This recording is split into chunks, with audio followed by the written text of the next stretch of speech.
Yeah, you know what it is. Welcome to the best coast. Yo, it's Bronze Age nerd with that collecting elite. Big B McFly, steady bringing the vintage heat. Pull up a seat, we diving in the stacks. Silver to the bronze, got the knowledge on tap. From Kirby's Kings to the mutants, wow. We breaking it down in that laid-back style. So grab your snacks, let the panels unfold. This is comic book chilling with the stories we told. Comic book vibes, we flipping them pages. Legends and lore from all the ages. Golden to the modern, we talk that news. With Big B McFly and the nerd cut loose. Yo, you tune into that Bronze Age flow, where comics live and legends grow. Big B McFly in the cut, let's fly. Best coast, baby, comics are what saved me. Big B, yeah.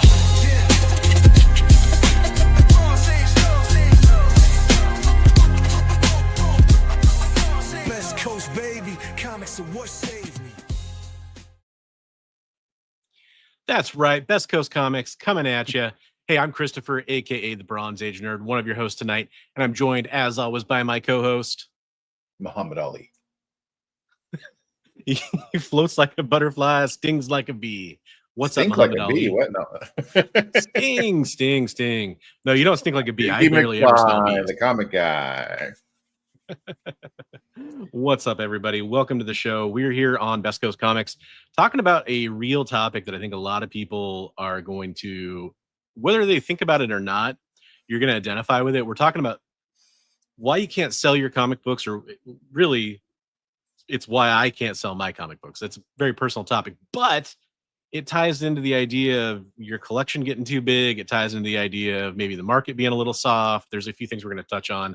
I think it's a fun topic. That's going to come up a little bit later. Before we get there, we're going to talk about a couple other things, like some stuff we picked up and what we've been watching, and maybe some show announcements coming up here that you need to pay attention to.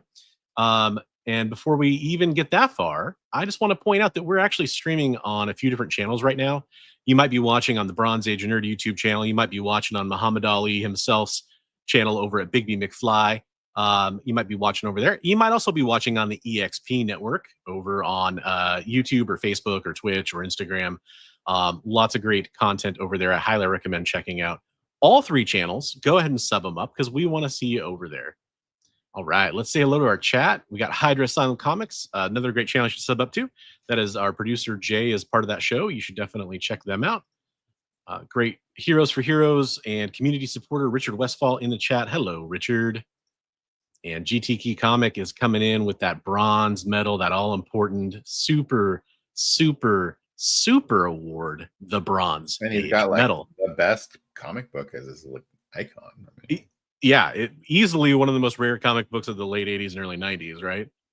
it was at the time. Yeah, absolutely. It's strange how much that's changed. Kia, what's up, Kia? How you doing? Good evening to you as well. I love your profile image there. I love that. Yeah, that's box. cool. That's I cute. love it. The sly fox there. What is up, Derek? How's it going? Got the bronze emoji. Folks, if you don't know, unfortunately, when I highlight the comments, it doesn't show up. But if you're watching on YouTube, you'll see the little emojis come up from the channel members on my channel. If you want to become a channel member, that support partially goes to Heroes for Heroes for me running that campaign. And I'll actually be talking about channel memberships over on Big B's channel here in a second, too.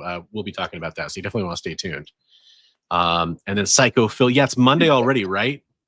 You, me, and I know my daughter didn't believe that because we were talking about her Monday chores, and she was like, "It's not Monday, it's Monday." Somebody's got a case of a Monday today. Yeah, Big B had a hell of a Monday. No, it was terrible. Derek, what's up? Hey, I was just hanging out over on Comic Tropes After Dark, watching Chris, the man himself, draw some Fast and the Furious related sketches over there while he was talking with the chat. It was really fun hanging out over there.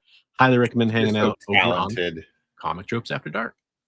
Speaking of community art, which we will be here very soon on the show.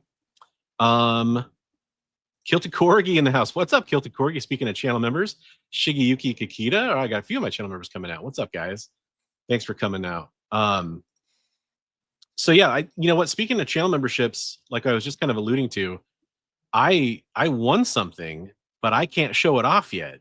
Do you think maybe you could kind of help me talk about some of the stuff? Do you want me to show it off for you?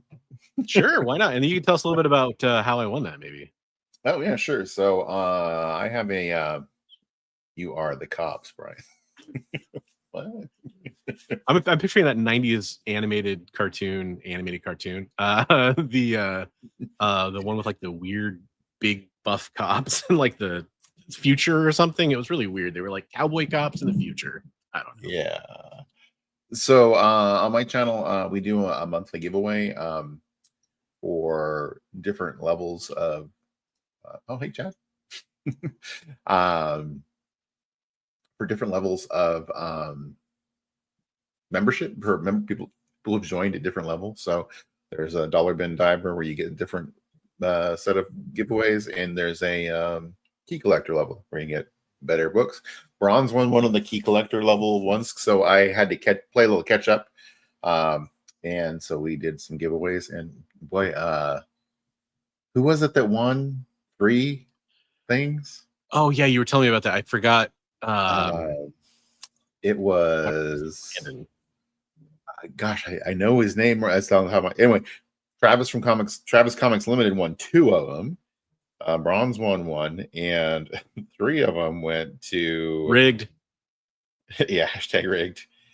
He's won so many times. I've told him, I'm like, that wheel loves you.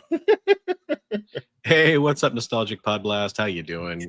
Greetings from the Ben Compton. Ben Compton was the one who Ben won Compton. 3 times. I knew it started with a He's B. he must have won like 8 or 9 times already. But anyway, so these are some of the things that Bronze won, and some of these things. The cool thing is, I put together these packages, and if you don't want some of the things you get, you can either say like one of our guys just wants to be a channel supporter. He doesn't really want the books, so he says put him back into the mix, or you can say give them to Heroes for Heroes. So we will. Spoiler alert, I did that with a few of my books. I said, hey, you know what? I've got too many comics. I want some of these. Some of them, let's try to get some money out of them. So this is one of the books Bronze got. Ultimate Wolverine #1, a David Mack cover, Bryce Comics exclusive, limited to 1,500. You got number 1,106. Lucky number 1,106. Yeah, and then so this one was pretty hilarious because Bronze, when I showed him what he won, was watching with the sound off, and he freaked out. He didn't. Dude, I about had a heart attack. I was like, wait a minute, is it just like a cover only or something? Like, what's going on with this thing? So this is I think the first printing of the facsimile for Green Lantern. I think when I got it, it had like an $8 price tag on it. I think it's a higher dollar value. It's like a lot of those facsimiles, the first time they reprint them, are worth more. So so first, Hal Jordan. Which ones there was like 4 books that you wanted. So one of them was, this is one of them, right? Those 2, that one, yeah. Oddly enough, I have a bunch of those, and I don't have that one. Like I have almost all of those, except for I never had that one. It was meant to be. Yeah. So that one. I love those trading card variants. What was the 4th one? I'm trying to figure out. I'm a sucker for them. Oh, it was the hardcover and yeah, the FF. Right, and were you putting the piece of art back into the mix? Yeah, you know what? I guess I didn't mention that. As much as I love that art, do you have sets that you're going to be putting up for that? Yeah. So okay, then I'll keep that one because if it was a one-off, yeah. Right. So this is in the spirit of the Fantastic Four movie coming out. We got a J. Michael Straczynski, Mike McCone hardcover for Fantastic Four, still in the shrink wrap. And so that's. So I am getting new glasses in 2 weeks. I just got my appointment today and picked up my frames. You'll actually be able to read these. So I'm looking. That's actually why I was like, you know what? Go ahead and give me that one because I will be able to read it now. But I mean, some of the other stuff that was in there, there were some cool variant covers. There was like a Green Lantern Corps book, Marvel's variant cover. So fun stuff that's going to get kicked over to Heroes for Heroes, and a 9.8 Superman slab that's going to get kicked over to Heroes for Heroes as well. So yeah. And do you have that one handy or? Yeah, I do. And a piece of signed a print of my artwork. So there's the 9.8 Superman. Dawn of DC. Yep. Nothing. I think it was just a random. I got this in a giveaway from Travis, and I was like, yeah, cool. Kick it. Nice. Get And that's kind of what I'm thinking. I'll pay it forward to Heroes for Heroes and kind of solve two problems at once. Get some cool stuff I like and raise some money for charity. There you go. There you go. So Right on. you know, if you just tuned in, a few of you will say hi to you in a second in the chat. But if you just might have tuned in during the middle of that, Bigby was showing off some prizes he gave out. I actually won one of the prize packages. He's got like what? You had like 5 Key Collector channel members or something like that. 6. Okay. There were 6 packages that went out last night. So yeah, so good odds of winning if you get over there and become a channel member with Bigby. Helps out his channel, helps out the cause we're trying to do here a little bit by giving us funds to run the show and all that kind of stuff. And we will get back to doing giveaways and all that kind of stuff. We definitely have intended to do that. It's just been Heroes for Heroes has kind of been on the mind, and SummerCon and trying to ship stuff out and all that. I'm also planning on doing a thing for my channel members. It's going to be, or for channel members and then non-channel members, which is going to be called 3 or Free, and it's going to be a bunch of books, and they're either going to be $3, or if you're a member, you'll get a certain number of free claims. You just have to pay shipping. So you can build a claim. That's pretty cool. Yeah. So 3 or Free. We had Shigeyuki say, too many comics, is that possible? Well, it's all relative to your space and your collection desires. You'll kind of hear my reasoning in a second. Collector P in the house. What's up, Collector P? Got some of your stuff getting packed up. I was working on it last night, and hopefully we'll get it finished up tomorrow or the day after. It's going out to you. Actual Dracula. Yeah, I'm glad you're here, Actual Dracula. So I'm going to talk about something as soon as we're done talking about this that's going to be awesome coming up next Saturday. Actual Dracula is going to be part of. You've seen his artwork on our show in the community artwork section. I've got about 18 different artists from the community that I'm going to be talking about that you guys might want to stay tuned, because there's a big thing coming up on Saturday that we're going to talk about. Paper Chase Comics in the house. What's up, Paper Chase? Hey, Agu, how's it going, man? I had a good time. I'm sure I could speak for both of us. Had a good time catching up with you at SummerCon and speaking with you, man. That was awesome. Yeah. Well, that's kind of maybe related to part of what we're talking about. Chad, absolutely. And then it's Christina. So I guess I'll just use this chance to say that. So I'm seeing it tomorrow with my family, and I know Bigby saw it the other day with Comics Limited, right? Yeah, and it was really good. Yeah, so I can't offer my thoughts yet on it, but I know he says it's really good. Our producer Jay is a Superman fan. He loved it. So definitely high recommendations there, but I can't speak on it just yet. I just got to see it tomorrow. I'll say something that's like non-spoiler is I think the problem with a lot of DC movies is that they've tried to steer away from the weirdness that is the DCU and try to be more more mainstream like other comic movies. Yeah. And like this movie embraced the weirdness of the DCU, like the Silver, like how the Silver Age kind of was, a lot of just, it was great. I loved it. That's good. Speaking of great, we got Christina Payne in the house. What is up, Christina? She is great. Thanks for being here. Wow, we got some new faces in here too. Metal Elf, or at least some faces we don't often see. Metal Elf Collectibles, welcome to the show. Hey, that's awesome. This is dinner tonight, folks, by the way. Yeah, I feel sorry for Bigby. He had a hell of a long day at his day job. 14 hours, and I think I ate a protein bar and an energy drink and some bottled waters. Not good. Hopefully we'll have somewhat of a shorter show tonight. Probably not way shorter, but somewhat of a shorter show. I'm here for the long haul. I know you are, but I've got plenty of calories to burn. Hey, unknown 869. What's up? Hey, we got Steve Driscoll, another person we should talk about in our community art section. Although I don't, probably because Big B's day was so crazy, I don't have a lot of art that he would have collected. I'm sorry, guys. Anybody who sent art to me, Steve's had some really great stuff. Steve, your stuff is really improving. I love it. So I'll get you some cool stuff to show for him next week. Absolutely. And I've got a couple pieces that people sent me, so I'll definitely show those off at the end of the show. We'd love to share for our community artwork. And speaking of community artwork, let's get into this real fast. Let's talk about that. Let's talk about that, as Good Mythical Morning would say. So this is oh my gosh, you guys can see that I'm one of the elite. I'm a premium YouTube member. I'm sorry to rub that in everybody's faces. I hate watching ads. This is my YouTube channel. Again, we stream on a few different channels. You might be watching on a different channel. So here's our show. It's live right now. We'll click on that and get some extra audio going here. But this upcoming live stream right here is Saturday, 7/26. That's this coming Saturday. It's at 2 p.m. Pacific or 5 p.m. Eastern to make it easy for people. And we definitely would love to see you go bookmark that show and be there for the show. If you can just watch the show, that'd be awesome.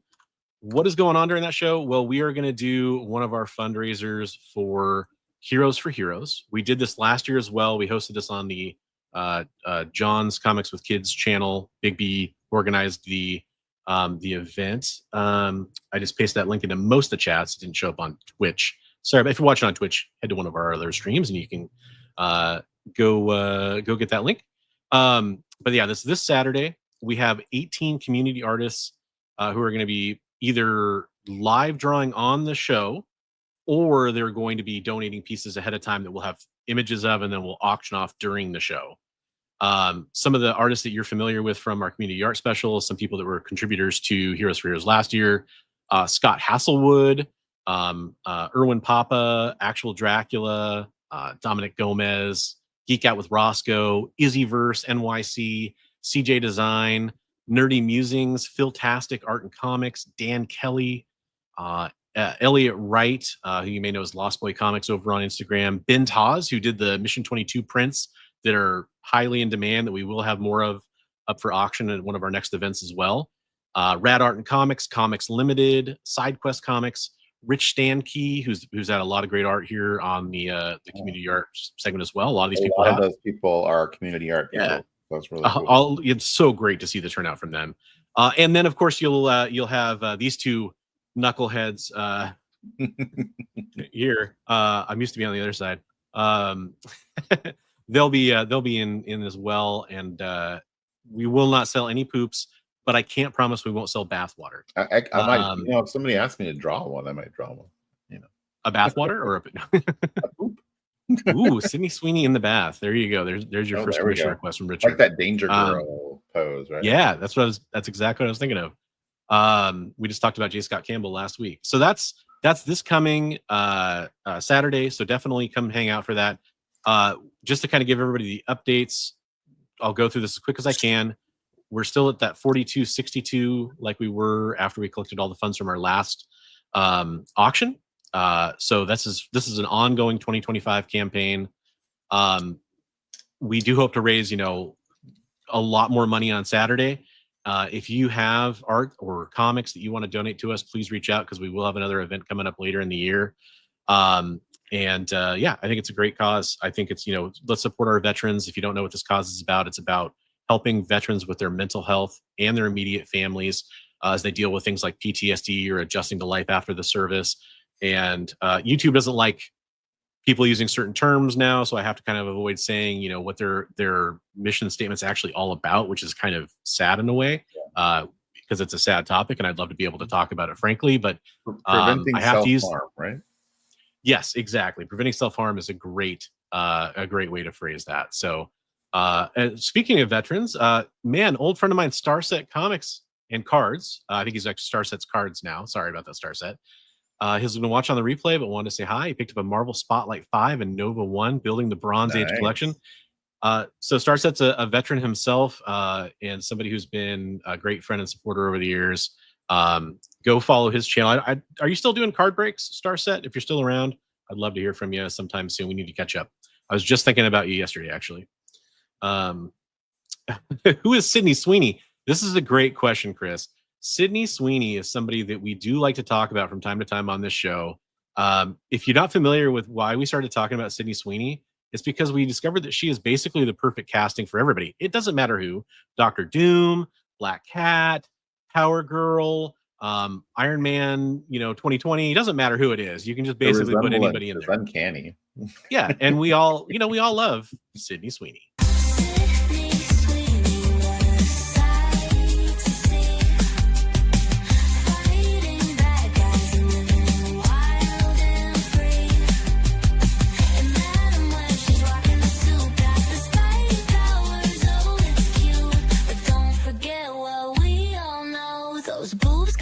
show. Boy, don't they. Even Ana de Armas agrees. Those boobs got their own show. I was working on the second version of that video. I didn't get it done in time, but I promise it.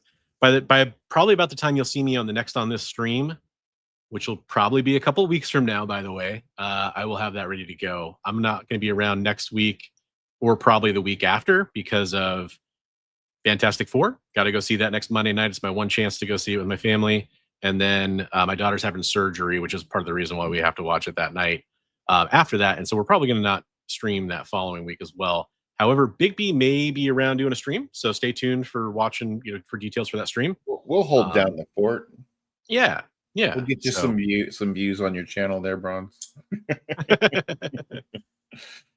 Okay, so are doing a Star Wars Galaxy of Heroes star set. But yeah, definitely go follow his channel for anything he's gonna have coming up. She was in a movie with, I think it was Ana de Armas. Is it Anna or Anna? I think it's Ana de Armas. Ana de Armas and Keanu Reeves, I think. Yeah, Eden. There we go. Jay coming in with the answer there. Just in like a drama movie with who was that? With an established actress, right? Like Yeah. a veteran actress. Yeah. I think I saw the trailer for that. I think I know what you're talking about. And she's in that movie, American. Where she's gonna be. She says she's a singer, country singer. Yes, I can't remember what the rest of the title's called, but man, that looks awesome. I can't wait to see that. Yeah. Unapologetically a Sydney Sweeney fan for some of the stuff she's done recently. Yeah, sure. I love that Anyone But You movie she was in. That was great with Glenn Powell. So yeah, I won't be around for a couple weeks, but Heroes for Heroes live art stream. We'd love to see you there. If you happen to be watching this and you are an artist and you wanted to be part of that, let us know. We still can fit a couple people in. We have somebody who's like in the UK. We have somebody who's kind of a 9-to-5er on the East Coast. They're going to drop out relatively early so we can bring people in. We'd love to see you. We'll probably go for doing another one also. So yes, if you absolutely can't make this one, let us know if you're interested in doing another upcoming one. So absolutely. Yeah, I loved Shiguki's comments. Hard not to get up and dance to that montage. I agree. Scorsese has nothing on this video. Yeah. And by the way, shout out to Eggplant Comics for being here. But yeah, that's a good way to put it. It's weird, man. I hate using those terms. No, we did talk about it. And it's an important thing. So I mean, yeah. And it's funny because ironic. I interviewed somebody from Mission 22, which is a video that I need to make a short of that or something to kind of re-up it in the algorithm or whatever. But it's a great interview, and we talk about the nitty-gritty and the serious work they do and stuff like that. That's with Carly Hill from Mission 22. If you search on my channel, that'll come up. It's a great half-hour long interview where we took some questions from the live chat and everything too about it. So if you're curious about what they do, they're one of the most well-respected veterans organizations out there. Yeah, maybe make some shorts with that link as the related video for the full video. Yeah, I've got so much like that I need to do. I still need to put out the videos from SummerCon once I've kind of fixed the audio a little bit, but I've been working on packing, and that's the other thing I wanted to say real fast. If you bought something from the auction, almost all of you that wanted your stuff shipped out right away, or we could ship out your stuff right away, have been contacted and either have part of your shipments on the way or they're all out on the way. Sorry about some of the delay on the print and oversized stuff. I needed to wait on some bags to come from Amazon that would contain the larger prints and everything so they wouldn't get damaged during shipment, that wouldn't fit in the top loaders donated by Comics down there in Vancouver, Washington. And also a couple boxes for a couple of strange shaped items. But those things are starting to roll out now. If you haven't heard from me, you will by the end of the week with your shipping total, and looking forward to get all those packages out for people. Or you requested a commission and we don't know what characters you're going to draw yet, which if that's you, I won't call you out by name. But if that's you, let us know. Otherwise, that paid a very decent amount of money for a commission. Yeah. I don't know which two characters they want me to draw. Yeah, luckily, so Big B and Comics Limited are teaming up for a couple pieces, and Big B's doing the pencils. And can you tell us the other one? Because I'd love to. That's still only 35 cents. The request was for Marvel Monsters, and he said he'd leave it up to me. He just gave me a list of his favorites. So it was like Frankenstein and Dracula and Werewolf by Night and Ghost Rider and all that kind of stuff. Yeah. That's gonna be awesome. Yeah. So I'm supposed to draw 2 characters. There might be more than 2 characters. I don't know. I love it. If you guys never saw Big B's piece where he did the X-23 Wolverine versus Man-Thing, highly recommend checking that out. He did that last year for Heroes Man-Thing one is the one I did for Mon Comics. It's Predator versus Man-Thing. That one's pretty good. That's good too. At least the X-23 one's also a booty image too, so it's got something for me in there. She is wearing pants. I can pretend I'm Man-Thing pretty easily. It's all there we go. Well, so you didn't have to spoil it by saying she's wearing pants. Okay, it's up to the imagination. Yeah. I've never gone to Boise for the Comic Cons. I have been to Boise for professional reasons back when I used to have a real full job. But yeah. I lived in Idaho for a while, but Idaho's much bigger than a lot of people realize. I lived on like basically the other side of Idaho from Boise. But yeah. So you have other, besides the ones you won from me, you had some other pickups this week? Yeah, and I'll show those real fast. So this is kind of a fun segue into our topic, I think. I'm going to try to, while you're doing that, I'm going to try to limit down what I got. Perfect. So Big B turned me on to a Whatnot stream where they were giving away a giant size X-Men #1 if you bought something. And so I bought a cheap-ish, considering he had hundreds of people watching, a cheap-ish Amazing Spider-Man. It was actually this Amazing Spider-Man 242, just because I like to get kind of the before 300, before the Todd McFarlane run, that run and before stuff, whenever I can at a good price. But he threw in an ASM 165, which is really cool. That's a great. And then he also threw in like a newsstand West Coast Avengers #1 in good shape. Wow. A Claremont and Byrne era. You got Uncanny X-Men 146 there. Threw that in. That's slightly outside of the Byrne. Oh yeah, I know, but it's the. I meant to say Claremont era, and I totally walked over my words because there is some Byrne news we have coming up tonight. Is there? I'm excited to hear it. This was a giveaway that I won on the same show. I didn't even realize I won it till the show was over, and I saw the receipt for it or whatever, because you still get a receipt even if you win a giveaway. But then I was watching the stream, so I bought 2 books. One was that first ASM I showed, and the second one is a book I've been looking for, just kind of at the right price, a copy that spoke to me for about a year and a half, 2 years now, which is I wanted to get a copy of Iron Man 128. And so I got a pretty decent looking copy of Iron Man 128 there, the Demon in the Bottle.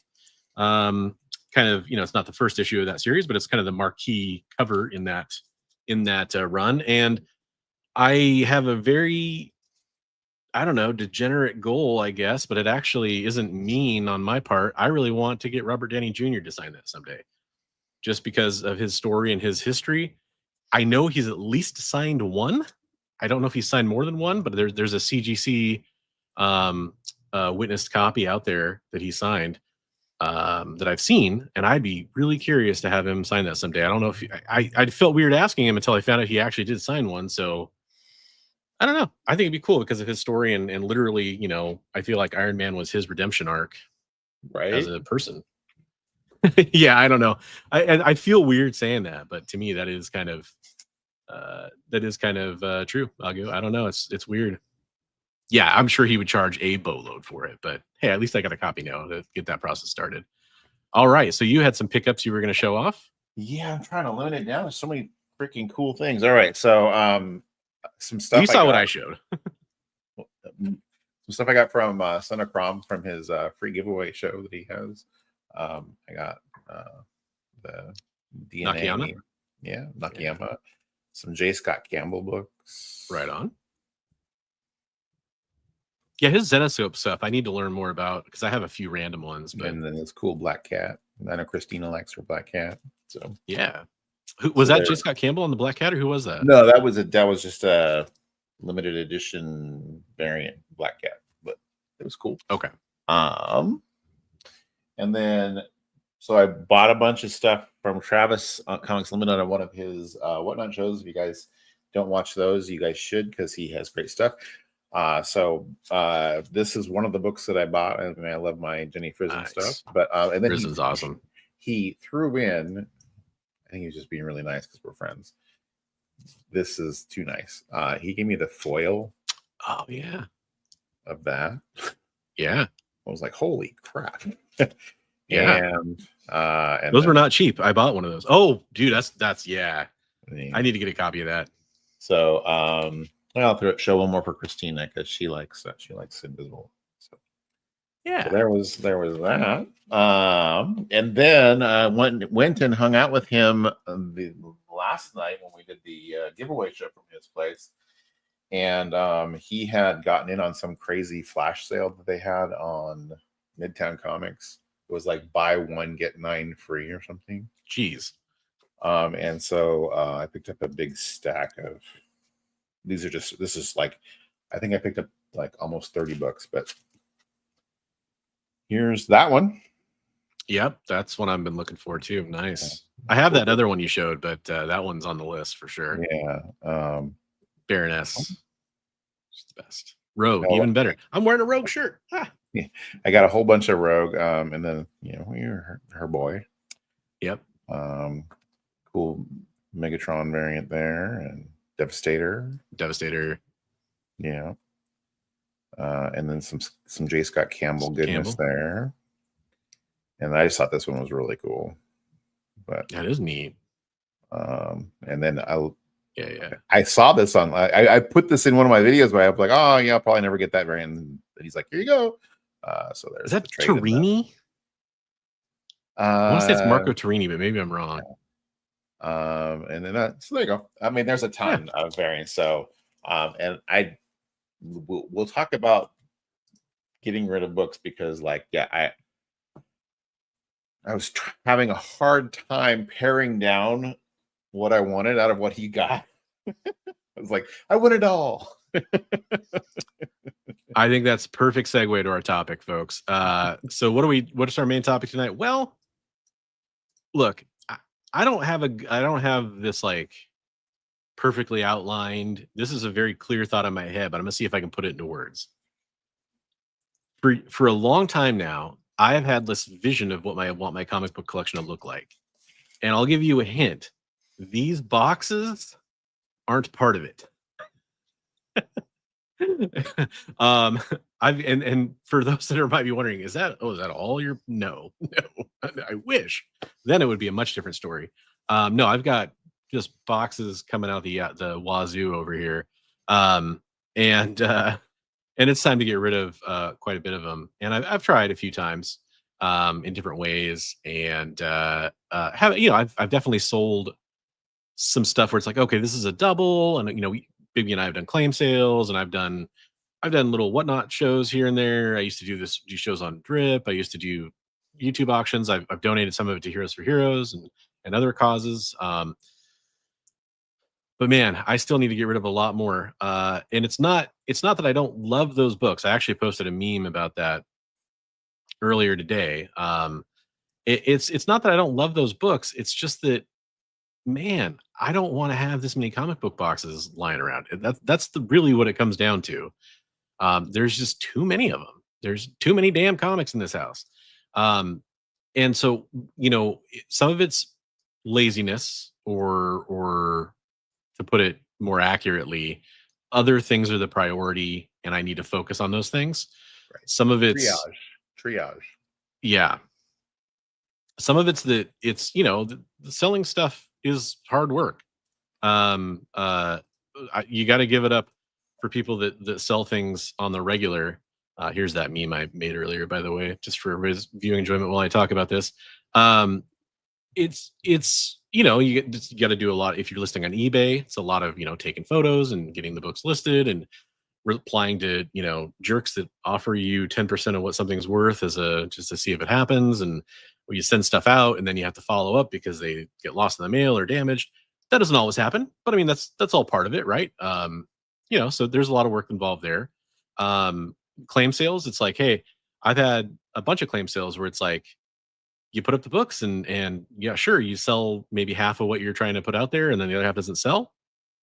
You could say that's on me, and I'm not pricing the books low enough. That's totally fair. But the point is, I've gone to comic swaps and tried to sell books, and I sold a few big books, but I didn't sell a lot of bulk like I was trying to. And I've learned things from all those, and we'll talk about that stuff too. That's part of this. Right. But it's just wanting to get rid of some of these comic books, because at the end of the day, if I've read the book and I've enjoyed having the book, I'm probably done with it. Unless it's one of those things where it's like some really special, meaningful book, or it's like an older key that I like collecting and having in my personal collection. But all the stuff that I collected and was on the pull list, pretty much all that I want gone. And every cool cover that I've ever bought, I'd say about 80% of those can go. So that's just kind of the outset of what my issue is.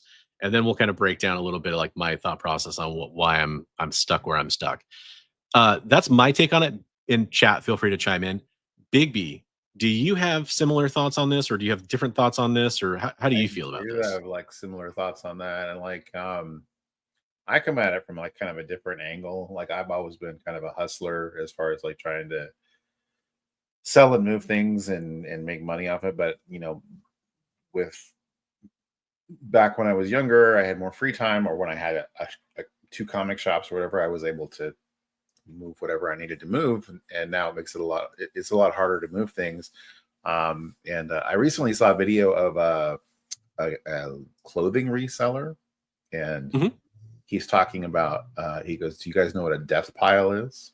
And the guy who was interviewing him was like, no. And he's like, he pans the camera over, and he's like, there's just this pile of all these great items. And he's like, it's so much more fun to go out and search for the things and find the cool things that you're going to flip and make so much money on.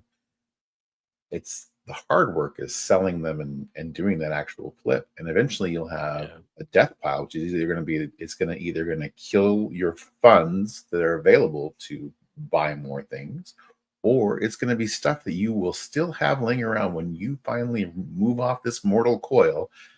It's still going to be around, and it's never going to have been sold, and it's going to be a death pile. Yeah, no, that makes perfect sense. Just debut this other one while we're talking. Blasphemy. This was kind of the flip side one of that I made. Because I understand there's a lot of people that are watching this that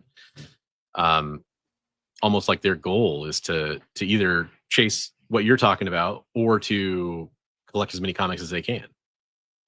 Yeah. So So I'm in the boat of like, I've been picking up a lot of books that I think, hey, that whenever I see a good deal, I want to grab it. And then also there's books that I'm building my collection. But I've had the situation where I'm trying to find things now because I need to get really organized. You've been over and seen the chaos that is my collection. And so like case in point, Eddie Von B's books, which they went out. But I had set them aside for Eddie. And Eddie does not access his Instagram very often, and he kept forgetting to check. And then finally Eddie was like, hey, I saw that on Instagram. I sent you the money. And I was like, where did I put those books? They were safe. They were safe. They were perfectly in their Mylars in a nice box on the bottom of a stack somewhere. Oh, whoa, Chris. Hey, look, we understand you're a big shot YouTuber. You can come in here with your professional money and brag about your comic book collection. But here's the funny thing. I say that purely as a joke. And I know this isn't the case with Chris because we've talked about this before. But then again, he could have 100 comics that would be worth 10 times what my way more than 10 times his amount of comics is worth. If that makes sense. Quality over quantity. Yeah. Yeah, exactly. And that's a huge motivator for me. But Mhm. yeah, it's funny. Like maybe he kind of overstates it a little bit, like his organizational system. Because I know there's everything is organized, but it's not necessarily collated. Like it's all in they're all, all the comics are safe and they're all in boxes and all that kind of stuff. And Yeah, and as for the far as most that part, like goes. when I start sorting things, like I'll go through each box and I'll alphabetize each box and then start to try to take.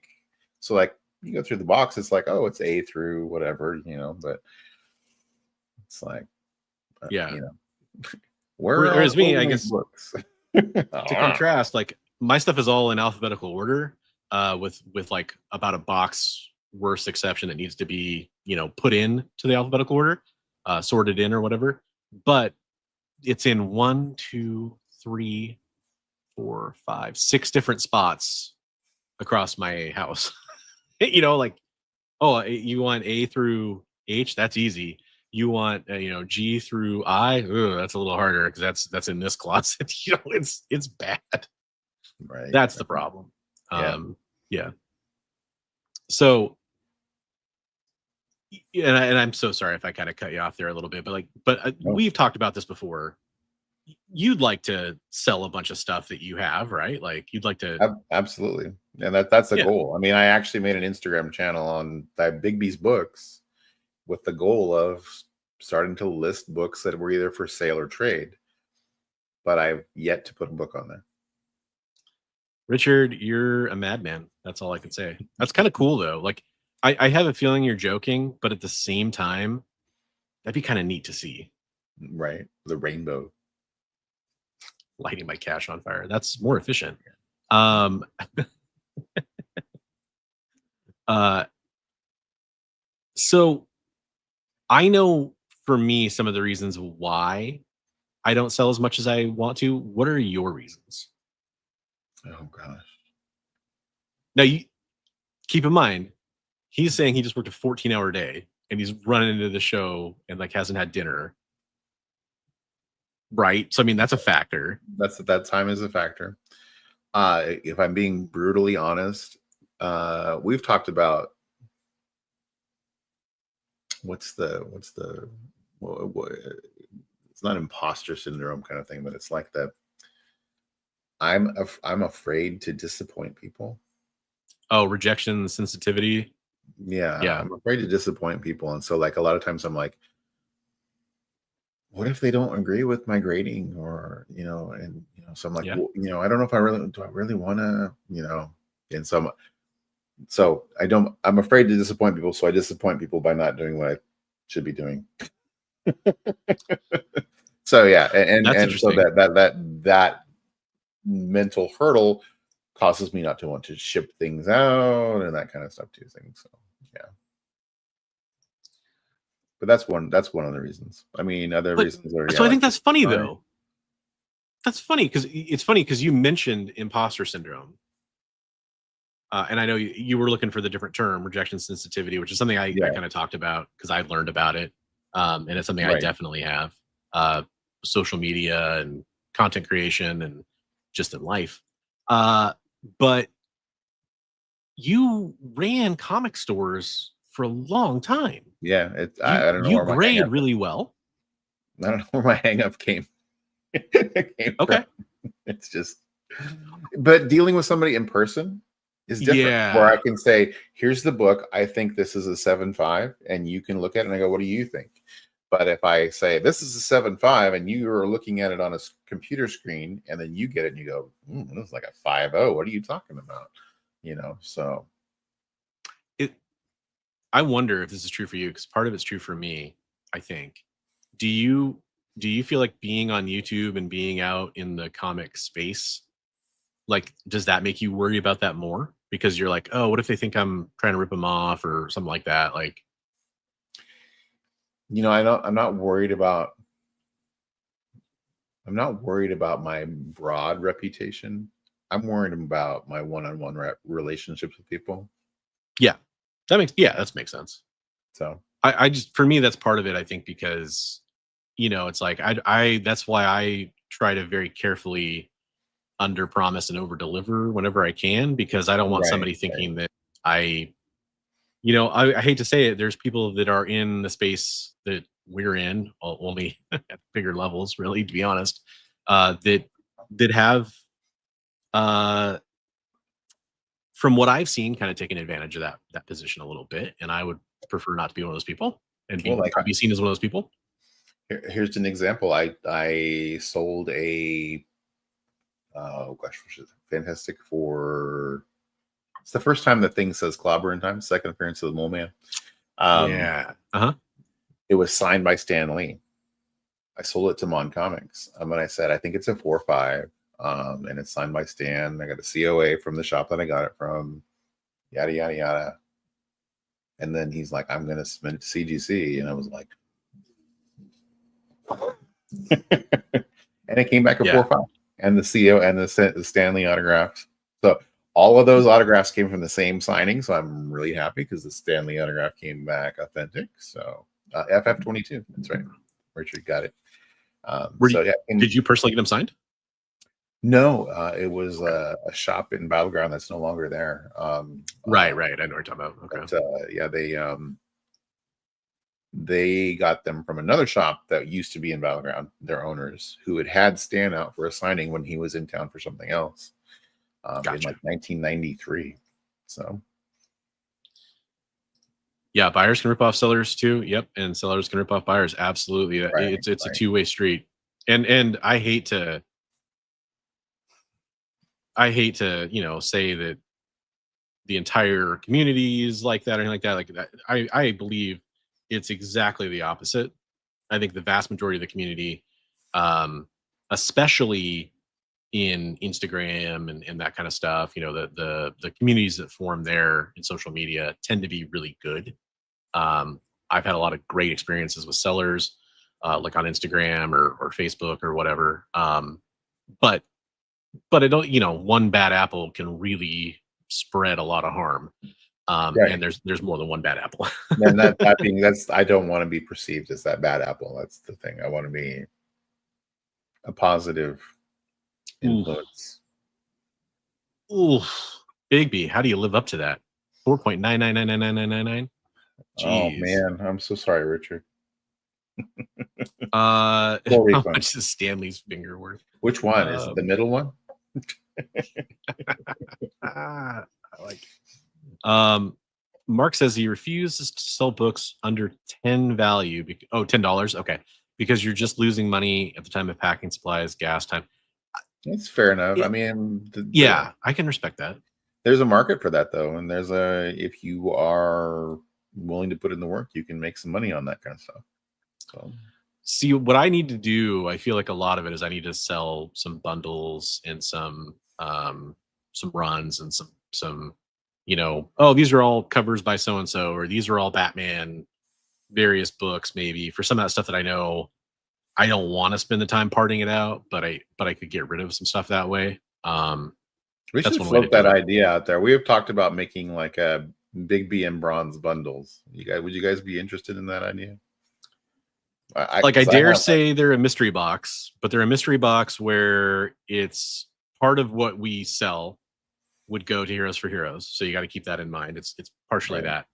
And it would be stuff that came from both of our collections. So it's stuff that we don't have a lot of junk. I mean, on my side, you could tell me like, I want sci-fi, I want whatever, and I can customize it because I buy those bulk lots where I can build whatever you're into. Well, it's something we might put together a trial run of, and we could bring part of them here maybe. And I mentioned earlier at the beginning of the show, we stream on the EXP as well. Not all of the shows on the EXP, but a lot of the shows on there are sales shows. So some of their viewers might be interested in stuff like that too. So it's something we might want to talk about. Well, we talked about doing more. I think that was kind of both a goal for both of us was to do more claim sales. So I don't think, have we done one this year? No, not counting Heroes for Heroes. No. Yeah. Okay. Was that when was that one where I couldn't make it? It was late at night. That was last year still? That might have been early this year, I guess, but I couldn't tell you one or the other. Time is a amorphous blob. Amorphous blob. Much like me, time is an amorphous blob. Ah, But well, I guess, here's one thing we can tease a little bit along those lines. It's not just ways for us to get us to sell our comics. We want to explore some of the deeper issues here too. But we will be at Frankenstein Comic Swap that's right. in October, which is kind of the marquee month for Frankenstein Comic Swap, because Frankenstein, October, Halloween, come on, the story writes itself. Right. They also take place in March as well. But that takes place in Portland, Oregon at the Lloyd Center Mall. It's a 2-story, like it's an old H&M or whatever kind of store that was. I don't know. Forever 21, something like that. And Right. just hundreds of comic book tables. And we're going to be there with Dan's X-Men Comics and QWERTY Comics, like the keyboard QWERTY, which I was there with both those guys last time in March. They had awesome stuff. Dan's bringing like Mark Jeweler X-Men variants and double covers and all kinds of crazy stuff. And then QWERTY's got like a lot of X-Men stuff too, but a lot of other stuff too. Yeah, Dan's great. Sean, aka QWERTY's really great too. But we are splitting a few tables. There's going to be a guest from the other side of the states too there. Oh yeah, I don't know. Can we say that though? I don't know. Can we? I don't want to blow up his spot. We'll just kind of like we'll just kind of tease that. A very popular comic book YouTuber who was at Frankenstein last year probably going to be returning, or not last year. Earlier this year is going to return later this year. He may or may not have bought a big Fantastic Four book from me. yeah, and he may or may not have picked up a ton of great Invincible and Last of Us stuff. So yeah, right. He's such a cool guy. I love him. Yeah. Well, we like those Least Coast YouTube. No, I'm just kidding. I'm saying that purely as a joke. In no way, when we say Best Coast Comics, I never, ever, ever meant it that way. I meant it more ironically. All the way around. It goes all the way around. It goes all the way around. I meant it ironically more as in like, we're so late at night, we're just going to be the best, damn it. Because no one on the East Coast can watch. It makes no sense. It's on the rewind. That's when they watch them. Oh, that's too bad. I'd love to see you come down for that one at some point, Chris. I think you'd really enjoy it, Chris. It's really a fun dig. I mean, it's like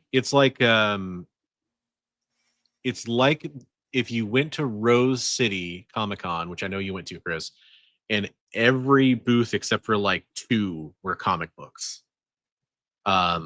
There's not really. There's some artists and stuff. Yeah, but it's a little light on art. I mean, to be honest. Yeah, I mean, yeah, but it's aspiring artists and stuff. But yeah. Oh no. Yeah, well, West Coast, Best Coast. We all know it's true. But yeah, so that's one way we're gonna try to sell some books for sure. I'm definitely gonna try to cater to what I have learned that audience is about, which is a lot of cheap books that are priced accordingly, and some great digging for people. I think we should kind of try to do something that's like a part of our show to maybe keep us accountable. Like try to have a goal of like listing 1 or 2 books a week on Instagram or something, and be like, hey, what books did you list this week? We can go like, oh, I listed this and this. Maybe. Just spitball. See, the hard part, Chris, is not counting the Frankensteins. There's only one of those. It's counting all the Frankenstein's monsters. Because you see, Frankenstein's monster was the creature and Frankenstein was the doctor. Sorry, had to do that.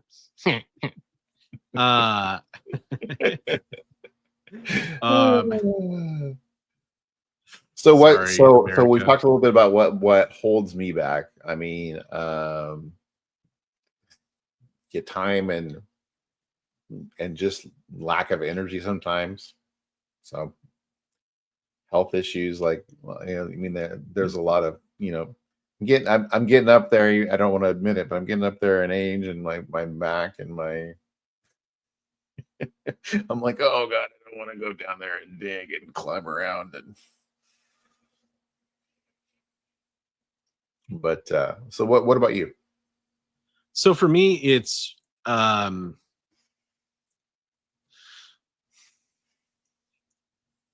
some of it's attachment, and some of it's like so I'll make this as brief as I can, but it's a little bit of backstory. I sold a huge part of my collection right after my daughter was born. She's 6 now, so that kind of gives you a timetable. And then a couple of years later, we moved out of a tiny little part of it was we were moving into a tiny little apartment after she was born to save some money and kind of streamline what we had to, focus on. And so I didn't have space for comics. So I sold all but like 4 short boxes of comics, which is insane if you think about how many comic books I have now.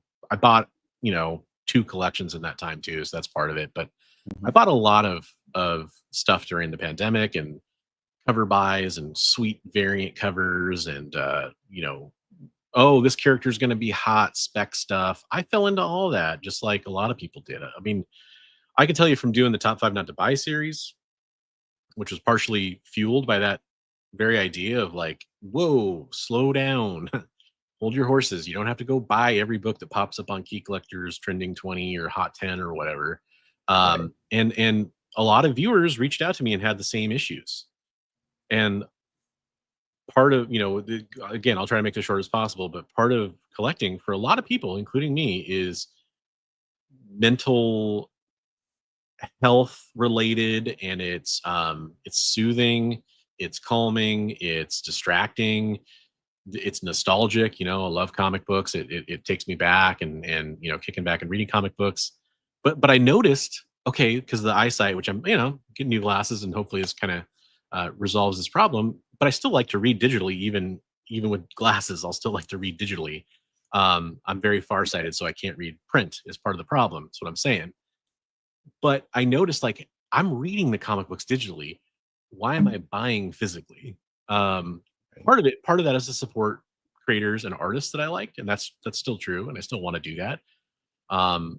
But part of it was like speculation, and part of it was just this dumb attachment to cool art on covers, which I've learned recently and kind of been more faithful to.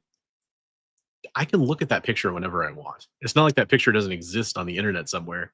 I save photos of comic book covers that I like.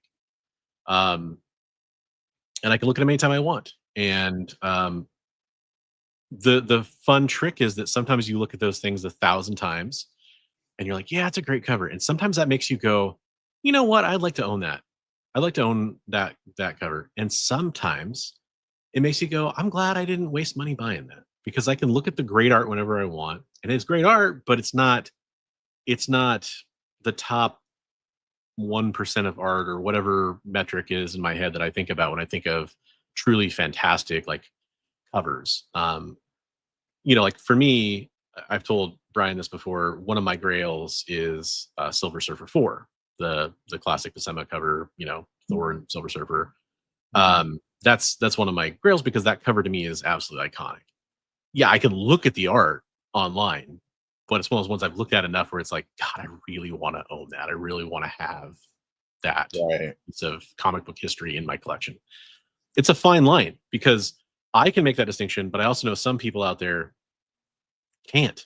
And they're like, what? I don't, it's Venom 37. I don't care. It's still a great cover. There might have been 100,000 printed and you can go buy them for $1 now. But man, when it was coming out, it was a $30 1 in 25 ratio. I had to pay full price for it or double ratio for it. And there's people like that too. I totally understand that. But people who are people who are run collectors and everything, and they want to have the entire run of a book, or they want to have everything by a certain artist. There's nothing. Sure, there's not a wrong way to collect. Oh no, not at all. But for me personally, and only personally, I've learned that's the wrong way to collect. For me, and I'll do one better. I've learned for a lot of people it's the wrong way to collect, and I'll never tell anybody how they should or shouldn't collect.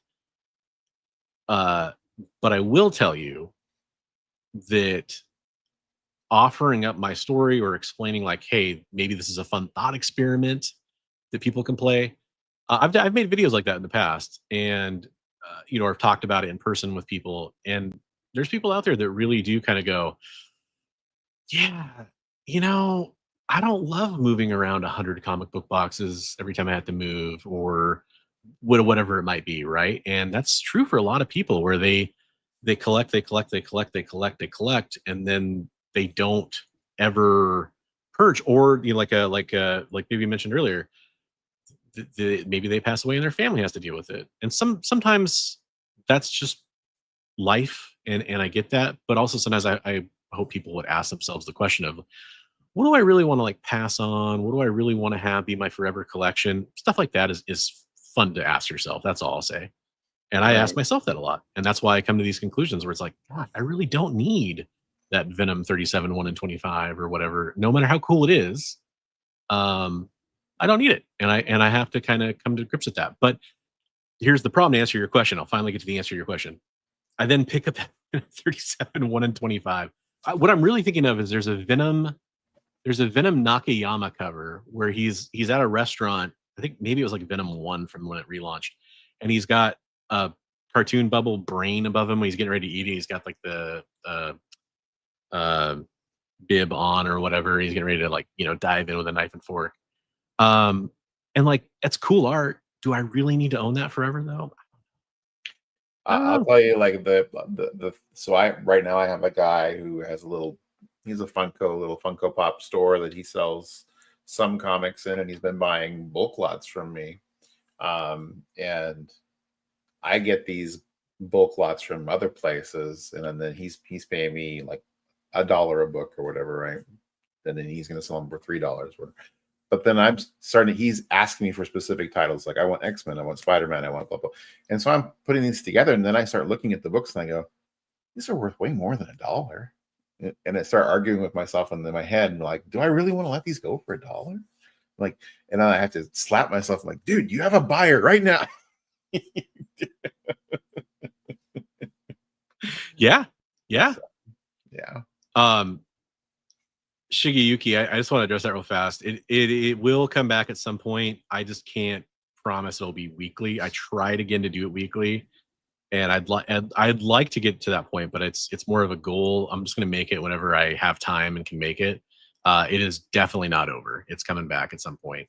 It has a couple times, but I'm thank you. That's very kind of you. Nostalgic Pod Blast is talking a little bit about predictions for the new FF film. Looks like Herbie heavy. Wait, might be Herbie heavy, which could be problematic. We shall soon see. Mixed early fan reviews so far. I'm gonna wait and see. Yeah, I always wait and see with those. But I will say, I was emboldened by seeing some reviews that called it the best Marvel movie ever. I don't want to go in with too high expectations, just like I don't want to go in with low expectations.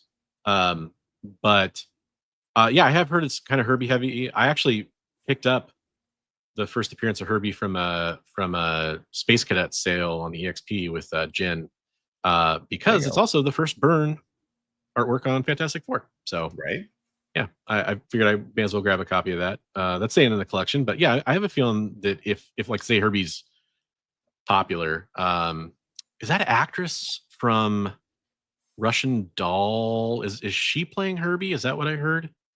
Can't remember. She's like that redheaded actress. Was she in American Pie? She's got that cigarette smoking voice. Yeah, she's got kind of like a New York kind of thing, like New York energy too when she talks. Yeah. I thought maybe she's playing Herbie. Yeah, we'll see how it goes. Hopefully it does well. I mean, I'm excited for it. Right. Lethal Protector. Yeah, it was Lethal Protector 1 from one of those years. Yeah, there you go, Jay. Hey, nice. What are you drawing, Steve? I'd love to hear about it. Yeah. ROI is probably the main reason people don't sell. So that's, yes, Natasha Leone. Thank you very much, Jay. That's probably that's a good reason. It's a good talking point. We've talked about that before. My whole thing about the money you're going to make on something is made when you buy it. So I'm always trying to plan for the future. If I'm going to buy this book, I want to make sure I've got wiggle room to get out from under this book and still make a profit, So I'm always looking for those deals that, I can't resist. It's like, oh my Yeah. gosh, that's a dumb deal not to buy, Right. But you've had, and I have applauded you for this before. You've had a lot of success turning those purchases into, oh, I'll trade you these for, these 10 books for this one book, or these 20 books for these 2 books, or whatever it is, right? Right. And so you've kind of played that to your advantage too, because, or you've been able to pick up a book and then pay for it by selling off lots of those kinds of books to other collectors, because like, oh, well, I just spent this money on this book and now I need to make up for it with, this stuff. You've been really good at that. And I applaud you for that. It's been inspiring to me to sell. I need to do more of it though. I need to be better at it. Do as much as you do. At least. I think that comes down to it. But I do think that the point, the ROI point that Richard's bringing up here, the return on investment, is a salient one, because I, like a lot of people, I bought some of those books during a time period where people were buying a lot of those books, and some of those stories weren't exactly timeless stories that are going to be around forever. And I when I first met you and started talking about collection goals, one of the things I told you was I'm trying to make the average age of the comic book in my collection go backwards. Right. In other words, I'm trying to collect older paper than what I had. But to your other point about the time to save money on a comic book or make money on a comic book is at the time of purchase, I was also paying on average about 40% less than cover price for those books when they came out, because so you had some wiggle room. Yeah. Yeah. So luckily, not every single one, like some of these store exclusives and that kind of stuff, it's a little bit different. Some of those I got great deals on, like the Unknown and Midtown and all that kind of stuff, Golden Apple, Things from Another World. I got great deals on some of that stuff, but a lot of it, yeah, it's like you now have this sunk cost. It's a sunk cost fallacy where you've put this money into these things, and now you have to ask yourself, and this is true of retailers, it's true of all businesses really. You now have this inventory that you paid such and such price for. Is it worth holding on to that inventory? And I don't really have inventory as much as a personal collection. But when you start to feel like I need to pare this collection down, you have to start to view parts of your collection as inventory, if that makes sense. I've sold my collection twice. I mean, once when I didn't want to, and once when I did want to.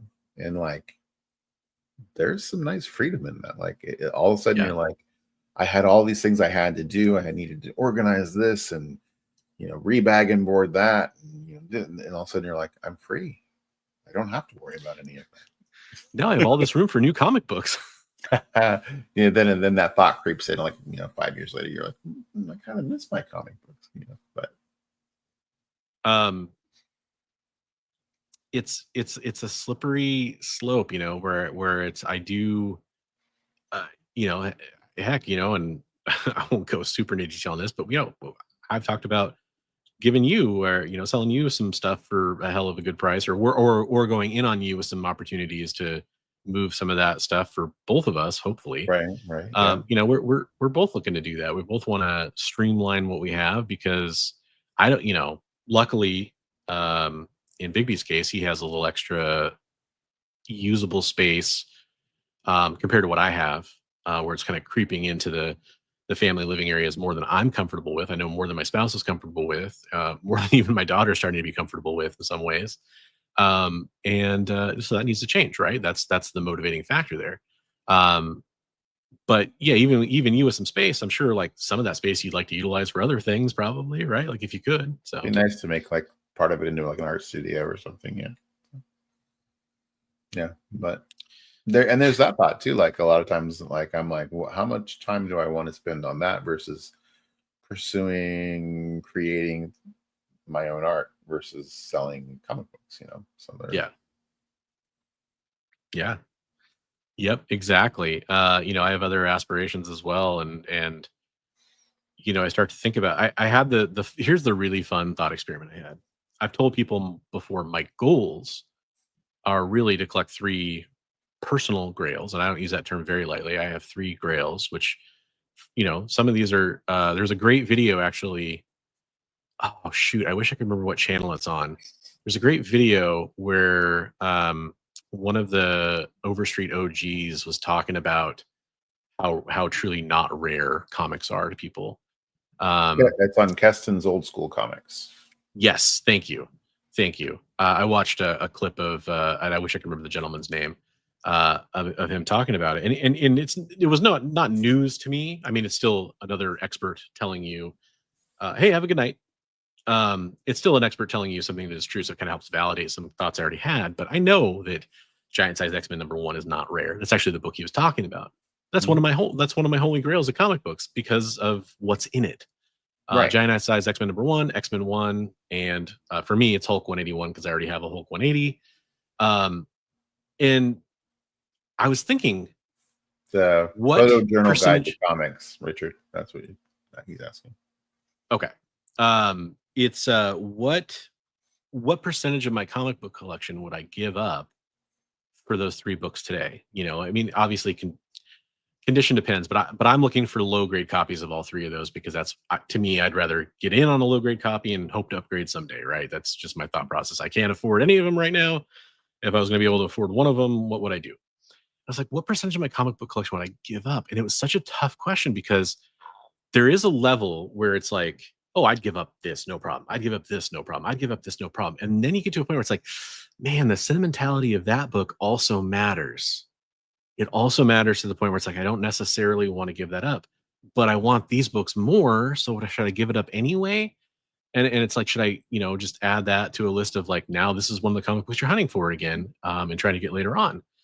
It's such an interesting question for me because, well, first of all, nobody's offering me that. So it's not like it's a real problem. It's just a thought experiment. But I don't know, yeah. like what you're saying, Collecto 6, Stepo, he sold off almost all of his bronze and copper keys, most of his modern stuff, and went and got a Batman 1. Yeah, that's right. Oh, right. Okay. And now he's having fun going back and recollecting some of the bronze. But he's like, it's stuff so plentiful that it's fun that you can find it. It's fun to go find it, but you could find it much more easily than something huge like a Batman 1.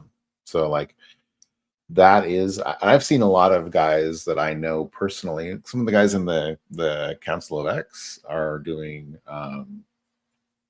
where they're trying to get rid of large quantities of books to get one quality book. So I think a couple of them, they have that goal for the year. So it's kind of neat to see them working towards that. Yeah. And it's funny how it almost dovetails, and we should probably talk about that topic that was discussed on Keston's channel a little bit at some point. But it's interesting how relative it is. Mm-hmm. Like there's people in the chat, there's you, there's me, there's people we know that have a lot of funds to buy comic books. Right. There's this spectrum, and it's like they're going to look at a Tech 27 one way. I'm going to look at it another way. You're going to look at it another way, and we all have different views on it. And some of us don't even want it. We'd want it if somebody was going to give it to us, but maybe we wouldn't. Like for me, I have no intentions of ever owning a Tech 27. It's not that I wouldn't want to, but it's not. So for me, I'm a very nostalgic collector. I have no nostalgia around Golden Age Batman.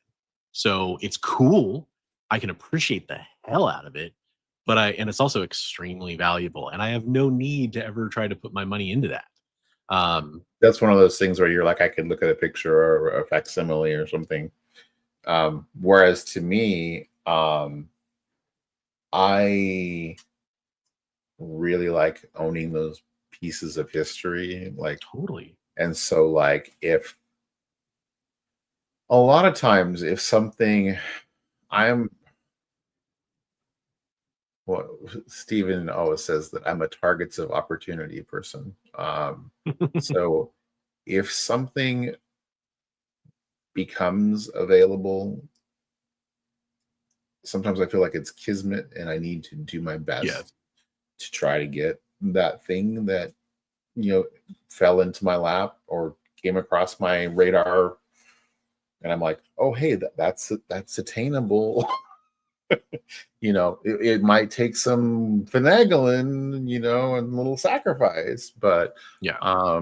you could get that, and that's something that's going to be a crown jewel in your collection. And so, yeah, if a Tech 27 was available, I was like, and they were like, yeah, I'd trade. I'd trade for $1,000 books or whatever, like it'd be a lot of them, but I'd probably be like, how many $1,000 books or $500 books that I've got would I be willing to sacrifice to get that? Yeah. So. So it's funny because you and I are a lot alike in a lot of ways, but we are somewhat different on this. But with that said, because you have that view on Tech 27, and I have like that I'm never going to seek it out kind of thing. But like you said, there are those situations that come up where you've been with me on a few of those where it's like that's a book that I never would have thought about buying, but it is such a great deal. Right. And it's not just like the there's like a trope about, oh, honey, I bought $400 worth of shoes, but I only paid $100. And so it was a good investment, or it was a good, good purchase or whatever. It's like, well, you bought $100 worth of shoes. So if those are the shoes you wanted, then because there's always shoe sales, so there's always, sales on certain things, mattress sale, right? Like there's always a mattress sale. So it's That's really the about thing. Like a lot of times I'll be like, oh, I missed out on that sale, that whatnot sale that somebody was doing that I wanted to be a part of, but I'm like, I never saw those books. It's not going to hurt me. They're going to be available again, Yeah. So, yeah, But the at the whole same FOMO, time, the FOMO thing, right? yeah. Oh, no, 100%. But at the same time, like if I see, a book that I like the characters, or that I know on a long enough timeline will go up because it's from the Bronze Age or older, and it's established characters, and it's selling for 50% of its value, I'll probably buy it if I can afford it, because later on that's something I can sell. And the beauty, I guess the weird hidden beauty is sometimes you end up holding on to things because you didn't sell them to the point where it becomes worth a lot more. Right. And then a lot of that is a lot of the I've been kicking myself because I've had opportunity recently on some great books that I wasn't prepared to get them. Like, if I had been moving more books and had put a little more of a nest egg aside to get those, like our friend Dr. Plegas had what he said, it could be, depending on how cleaning and pressing, how it all turns out, it could be anywhere between a 7.5 and a 9.0 Hulk 181 that he let go for a great deal. And I was like, damn, I wish I had the money. So yeah. And I guess, it is that double-edged sword of like trying to balance having the capital free. And I think that's actually the crux of my issue for me, is because I'm trying to collect some bigger books than I have collected before, right, for the most part. And so I'm thinking, like, not only do I need the space, which is true, I also want to have some of that capital set aside so that I could act on those kind of deals if they came up. Right. And so it's really a lot of times I've got to give myself the reality check of like, I love joining in on Travis's whatnot sales, but when I'm spending $50 to $80 every couple of weeks, I could be putting that money aside and backing it up into a large amount of money to get a larger book. I think it turned out that like they had somebody who was they had the Comic Spa look at it, and he said somewhere between a 7.5 and an 8.0 is probably realistic. The colors and the condition are great on it, but there's some limiting factors. Just a small tear on the back, but it looks way beyond what it really is. So interesting. Yeah, it's I know what Chad's saying though. Like I get it. Like if somebody gave me that range, I'd probably be thinking the same thing. Especially like this is different because it's somebody we knew. But if it was somebody like Whatnot or eBay Live, so I'd be like, okay, so what you're saying is it's a 6.5. I love the way he phrased it. He's like, depending on who you talk to, this is either this is somewhere between 7.5 and a 9.0. He's like, but I'm pricing it at the 7.5. So yeah. I think I was kind of curious to see what the chat was going to say. We did get some good opinions on some of the stuff in here. But I was hoping to let the chat kind of fuel some of this conversation. Yeah, for sure. And if you guys are watching on the rewind, I'd love to hear your opinion and stuff too. Please feel free to interject. Like I love it when I see somebody talking in the comments, and it's like you can see where they were in the video when they were what they're responding to. I know exactly where they were when they said that, you know. And 10 minutes later they leave a comment, then you're like, oh yeah, because you got to that part of the video or whatever. Right. It's so we'd love to hear from you because we're not afraid to revisit a topic if we have more of that coming up, you know. Chad says he had a lot of success with CGC. His biggest miss was a New Gods #1. He thought was a 9.4 to 9.6, but got a 6.0 because it has a stain, quote unquote, on the back that is minuscule and I can't see it without blacklight. Yeah, I hear you. Those stains and foxing will get you every time. You know, and I guess I should bring that up too, because you brought up CGC and just graded comics in general. And it's funny because I like having graded comics for certain books, like established keys that I'm collecting for only collecting purposes, not because I want to flip through them. And that might sound silly to people. I totally understand if that's not for you. I have books like that where it's like I've read, you know, ASM 252 a bunch of times. I have, you know, I can have a raw copy and I can have a couple graded copies, which is what I have. And I can go, okay, you know, like, well, I'm holding on to these graded copies kind of almost for investment or whatever you want to call it, to, you know, pass one on to my daughter so she can have a first black suit, you know, when she's starting her comic book collection or whatever it might be. I like to have those, but speaking to the you know, why can't I sell my comic books and having too many comic books and why I might want to sell my comic books, graded comic books take up a lot more fucking space.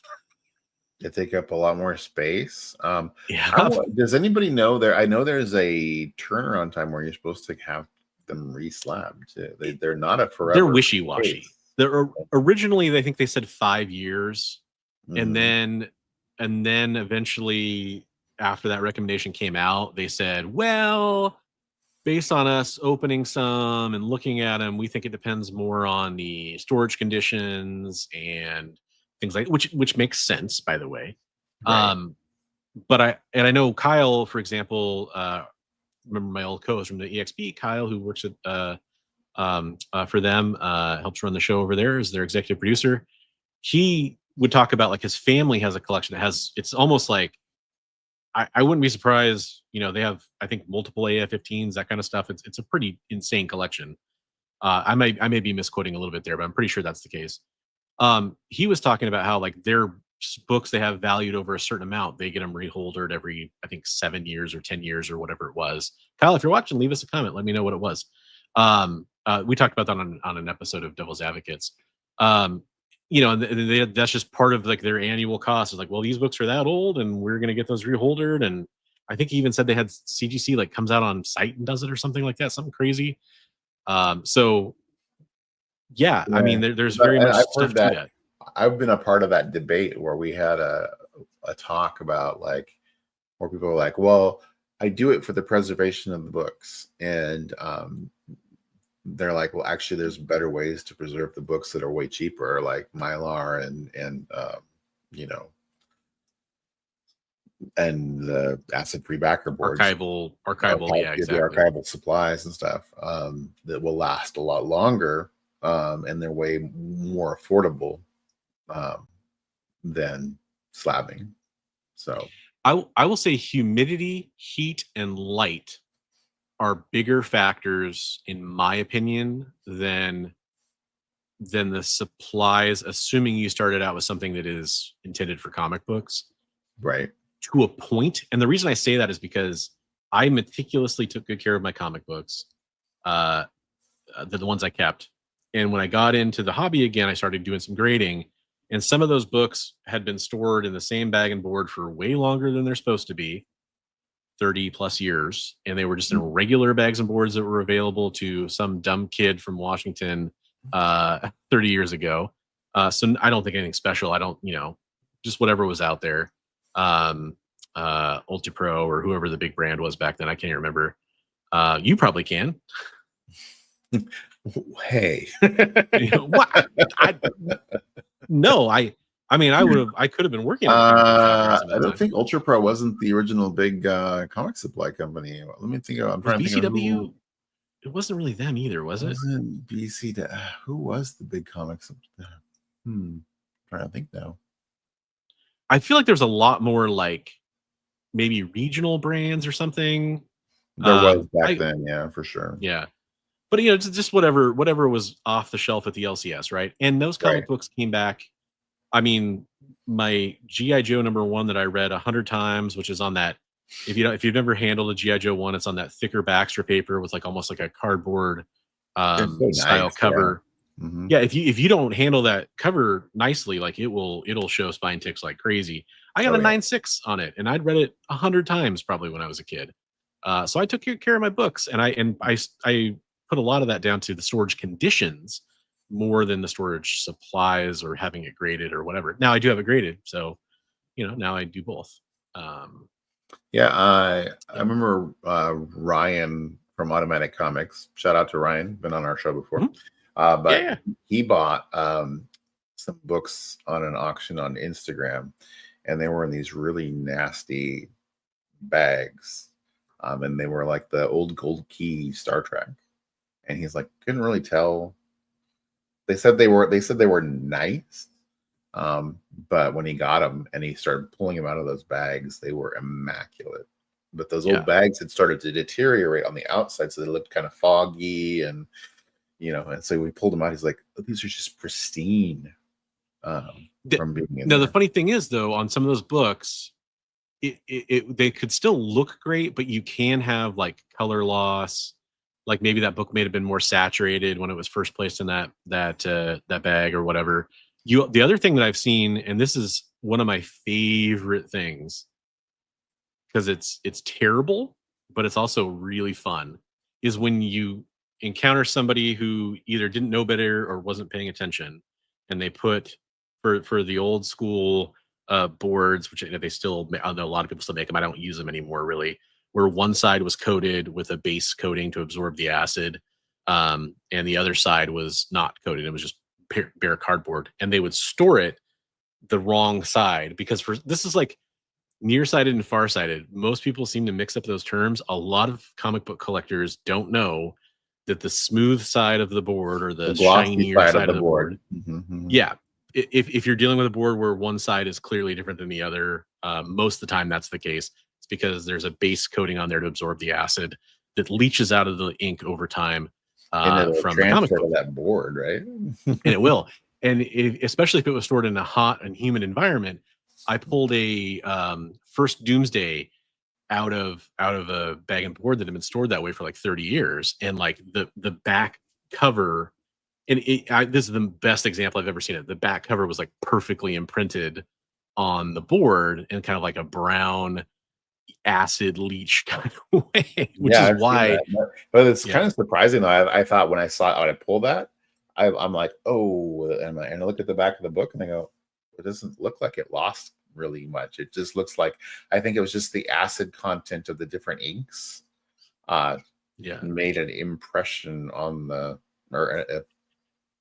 what do you call it? A shroud of Turin on the. Yes, exactly. That's a really good way to put it. That's a great analogy, metaphor. But it's funny because it has to do with the quality of the ink on the comic. It has to do with the printing process, and it has to do with the quality of the supplies, because even if you have the coated side and you placed it in there, if you store it in a hot enough environment or a humid enough environment, or they didn't use good enough materials when they made that board, all those things can still happen, right? Had the backing board ready, that'd be dope. I did take a picture of it and I think I posted it. It was pretty fun. This is why you don't do this. And by the way, shame on the collectors out there. Anytime I see somebody bring this up, how to put a comic in a bag and board, how to properly store your comics, which side of the board do you use? Anytime I see people shame those presentations, it really irritates me, and I have seen it plenty of times in this hobby. Why? There's people out there that don't know. Right. There's always new people coming into the hobby that want to learn the right way to do things, and and there's always new products that need demonstration, right? Like, totally. Yeah, I used to have some bags. I got a collection at one time, and they were basically greenish color, and so I used that as a chance to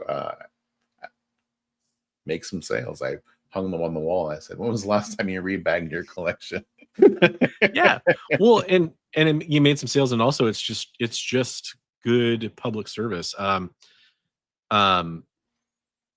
Yeah, I won't go too far down that line. But let me just point out, if people are out there making that kind of content, maybe it isn't for you.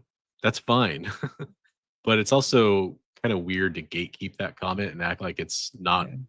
Like, I saw a great video that was somebody who has a baseball card collecting channel. It was a different channel I'd never watched before. And they were saying, here's why your Facebook marketplace lot of baseball cards isn't selling for $10,000.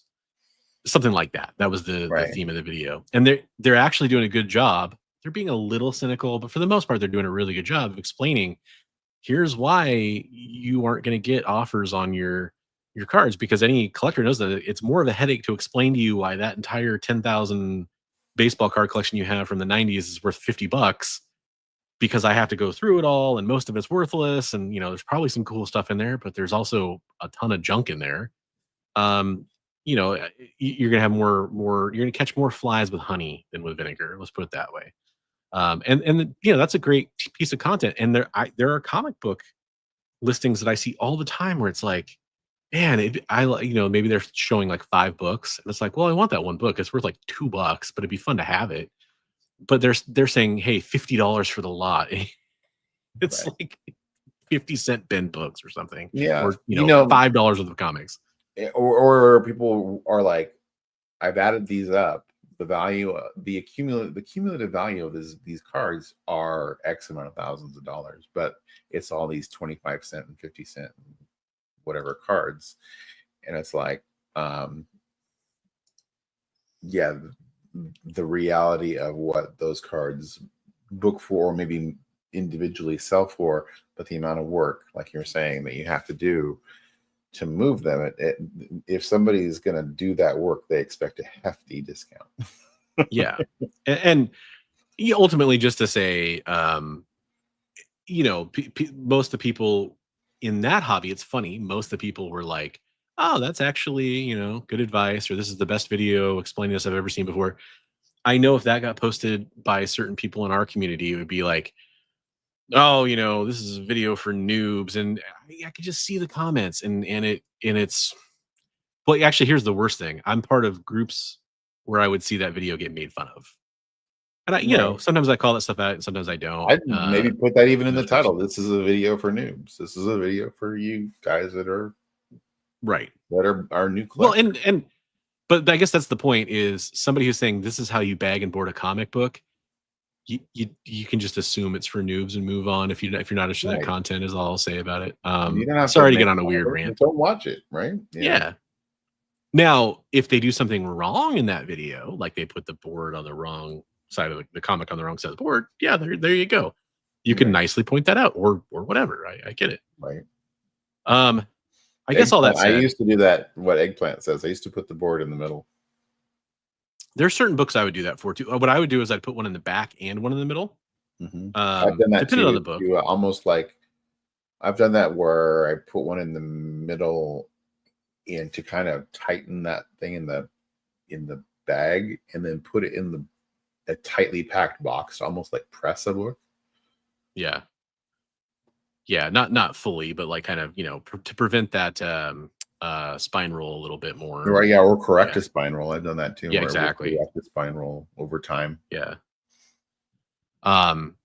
There's kind of fun stuff here that's making me think about some future video ideas that we can kind of get into a little bit. Yeah, no, I think we're having a lively discussion here that's going to bear some fruit down the road. Yeah, I buy most of my supplies these days. I buy from Comic Pro line, and they make there's a few manufacturers of clear boards out there, but they make a really nice clear board. Mostly, I've gotten their 60-point. Well, actually, all I've gotten are their 60-point clear boards, which is even thicker than like a full back. And I use that for like really nice books, and I use it for books where I want to see the back cover. Double-sided books, yeah. Yeah, exactly. But they also make like a 26-point clear board now, and I'm really curious to try those just for. I've seen the really thin ones, and they almost. I've had a little bit of experience with some of the really thin clear boards, and they're almost like a razor blade sometimes to the bag when you put them in, because that can make sense. They want to slice the edges of them, want to slice the bag open. Well, and I will say that at least with Comic Pro line, at least they put a film on each one too, so they don't come scratched. Yeah. And I think they do that even for the thinner size. I could be wrong, but I will say this because I will have to mention this. I know some people criticize Comic Pro line because the bags split easily. And this is a little tangent. You're going to see Chris go on a little bit of a rant here. You can make those comic book bags split. Any one of them. The OPP bags they have, and to a lesser extent the Mylars. You can force them to split because of the way that they're made. They're pressed together.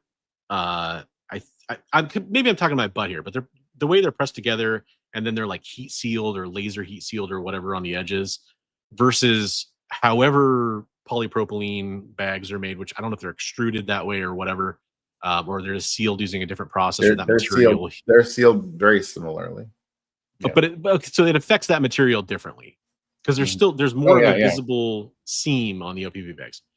So I see people trashing them all the time because they split easily, but you have to kind of start them splitting, in my experience, on purpose or by being negligent, as in like putting a really thick board in like crooked to start splitting the seam.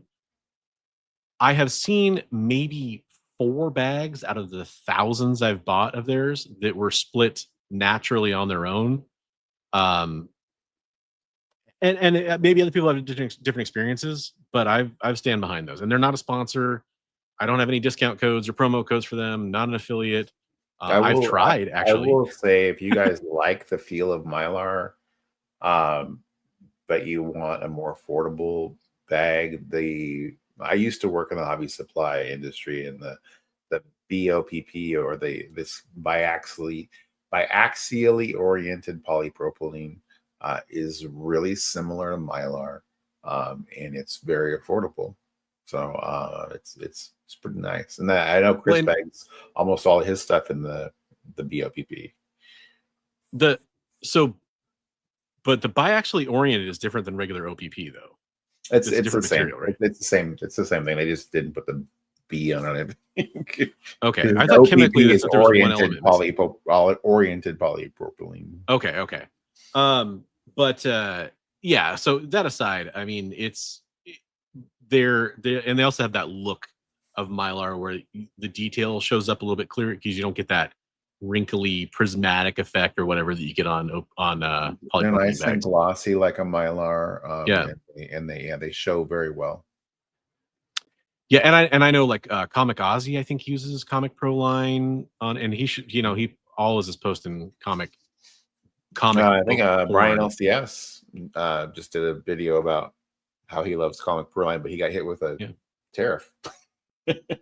Yes, well, and they're upfront. Well, they've been upfront in their email communications because I get their emails about their tariff situation because they're based out of Canada. Right. The tariff he got hit with was, I guess, some of their cardboard is made in China, and so he got hit with the China tariff for the cardboard boxes. Yeah. Yeah, and I'm seeing some conversation here. I use the silver stuff for my kind of bronze and newer, and I use the golden stuff for my silver. See, I used to be the guy who wanted the really snug bag that had no white showing of the backer border on the edges because it makes it look cooler and sleeker. And then I started to that was the style. like, I want a buffer that keeps those corners safe. I want Silver Age bags on all of my modern books.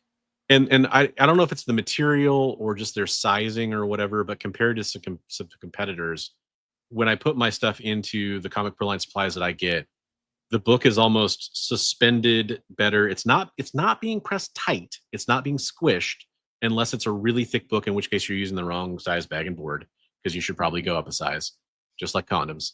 But it's being, you do get not just white on the edges, but also along the bottom, without any part of the book being squished. And that's the right level, because think about when you're moving your books around in a box, the bottom of the comic book, you don't want it scraping against the cardboard, or, if you do drop a comic book a couple of inches or whatever onto a table, you don't want the corner of the book to be what touches the table. You want the board to be what absorbs that impact, just like a phone protector. Okay, well, this has been Comics 101 with Chris and Bigby.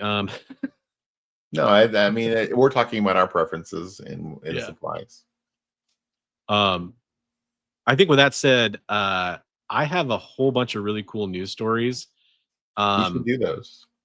Well, I'm gonna kind of quickly go through them, because I do want to try to at least end the show on time. Even I said I wanted to make it shorter, and that's obviously not happening.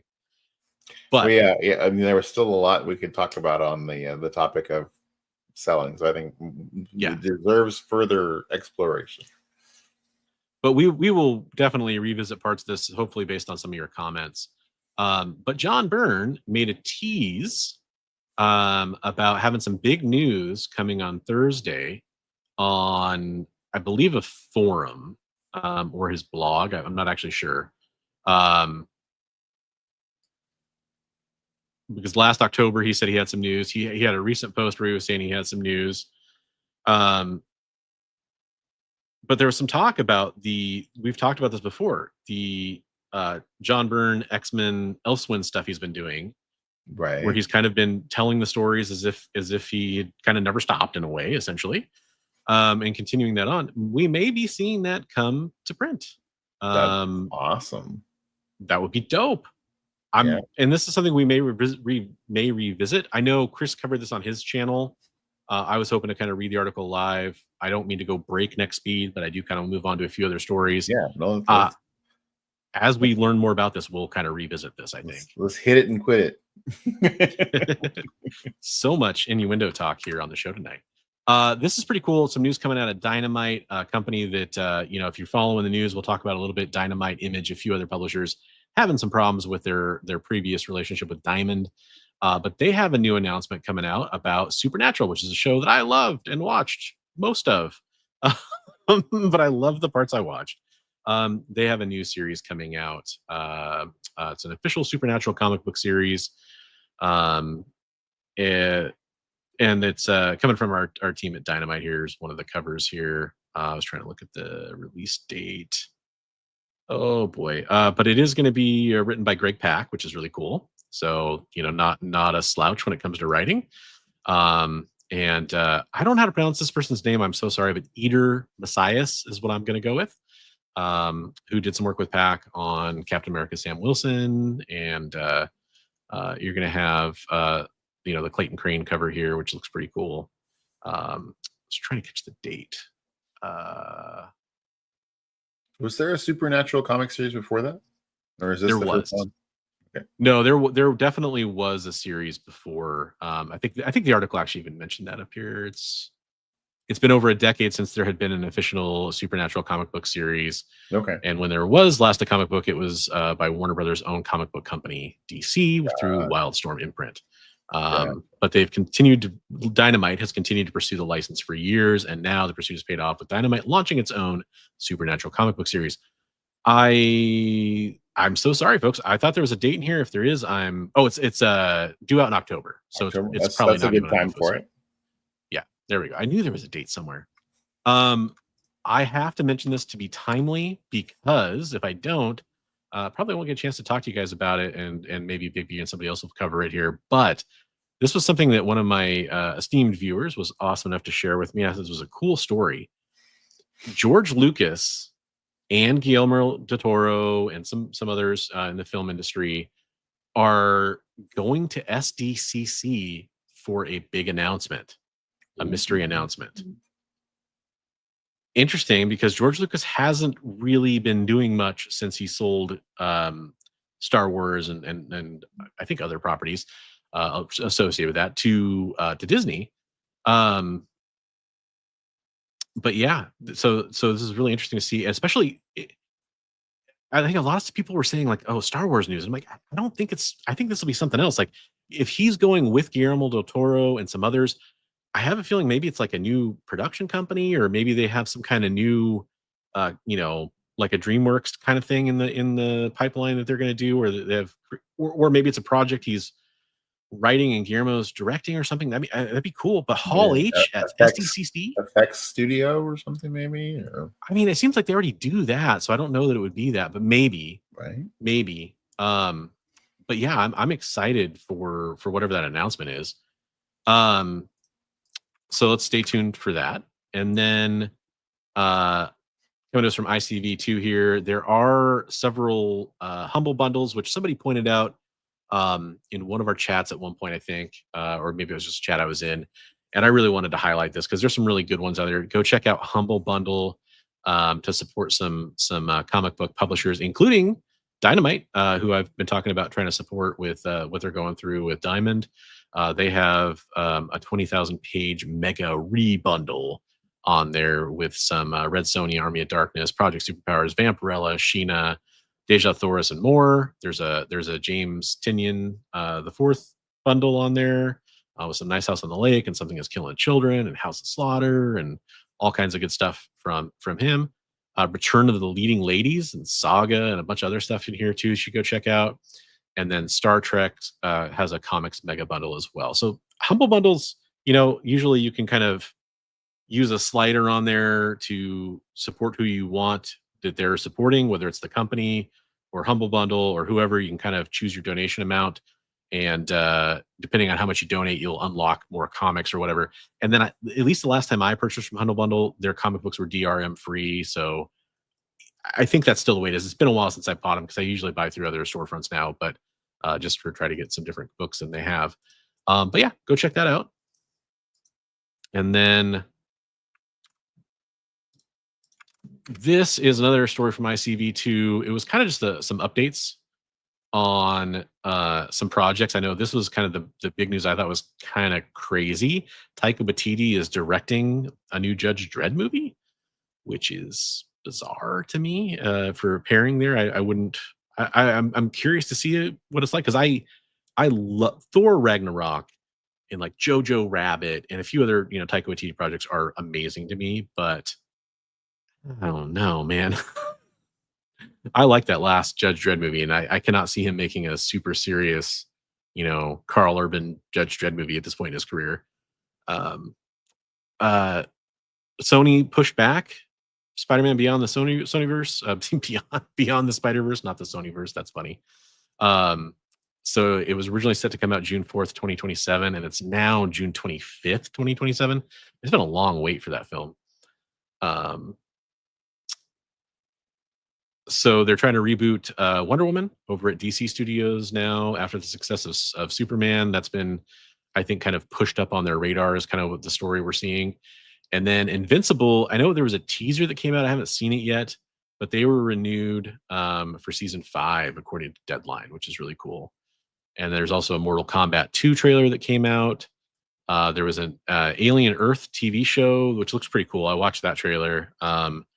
It's going to be on FX and Hulu, and it has Timothy Olyphant in it, which I'm excited about. Mortal I like that Kombat actor 2 quite a has bit. Carl Urban in it too. Oh yeah. Good point. I actually hadn't seen this trailer yet, but I just saw that name when you said He's that. That's playing cool. Johnny Cage. Nice. That's awesome. He's like doing the autograph circuit. Great. I love it. And then kind of the last thing, there was another trailer. Oh, Tron Ares had a trailer come out, the new trailer that unfortunately. Oh, is there a Neutron Ares? I got to check that out. Unfortunately, it showcased Jared Leto a lot more than I want him to be in that movie. Which is funny because the first trailer had like one quick shot of his face, and this trailer he's like the main. He's clearly like the main character of the movie. He's a program. He's like the villain. So maybe? yeah. So basically, not to spoil the trailer, I hope it looks like the company, whatever they're called. I don't know if they have the same name or not, but they're making like soldiers. They're able to bring programs, 3D print them essentially into real life, kind of like how Korra came back to life with Sam in Tron Legacy, I'm guessing. And so he's the first like super soldier they bring out, and they're like, oh, and the best thing is, even if he dies, we can just build you a new one. And they create like 4 or 5 soldiers, and then it looks like they try to take over, maybe like they're not so willing programs, basically. Hey, yeah, and then DJ 9 Inch Moonfell, Nails. that's interesting. Yeah. 9 Inch Nails do soundtrack, which is cool. Yeah. I love Tron Legacy, and I love the Tron franchise. Over on Comic Tropes channel, we were talking about the Tron Uprising cartoon, which is good as well. But yeah, Jared Leto, all the allegations that came out against him and stuff, it just sours me on him, which I never really loved him. I thought he was okay in Fight Club. That's my Jared Leto experience. Oh, and Requiem for a Dream. But this is kind of the latest. Bleeding Cool. You can say what you want about Bleeding Cool and Rich Johnson. They've been doing a really good job covering the Diamond Saga, and the Diamond Saga has gone on for too long. And unfortunately, each update is bad. But Image is now coming out saying that Diamond is stealing $3 million worth of comics from them.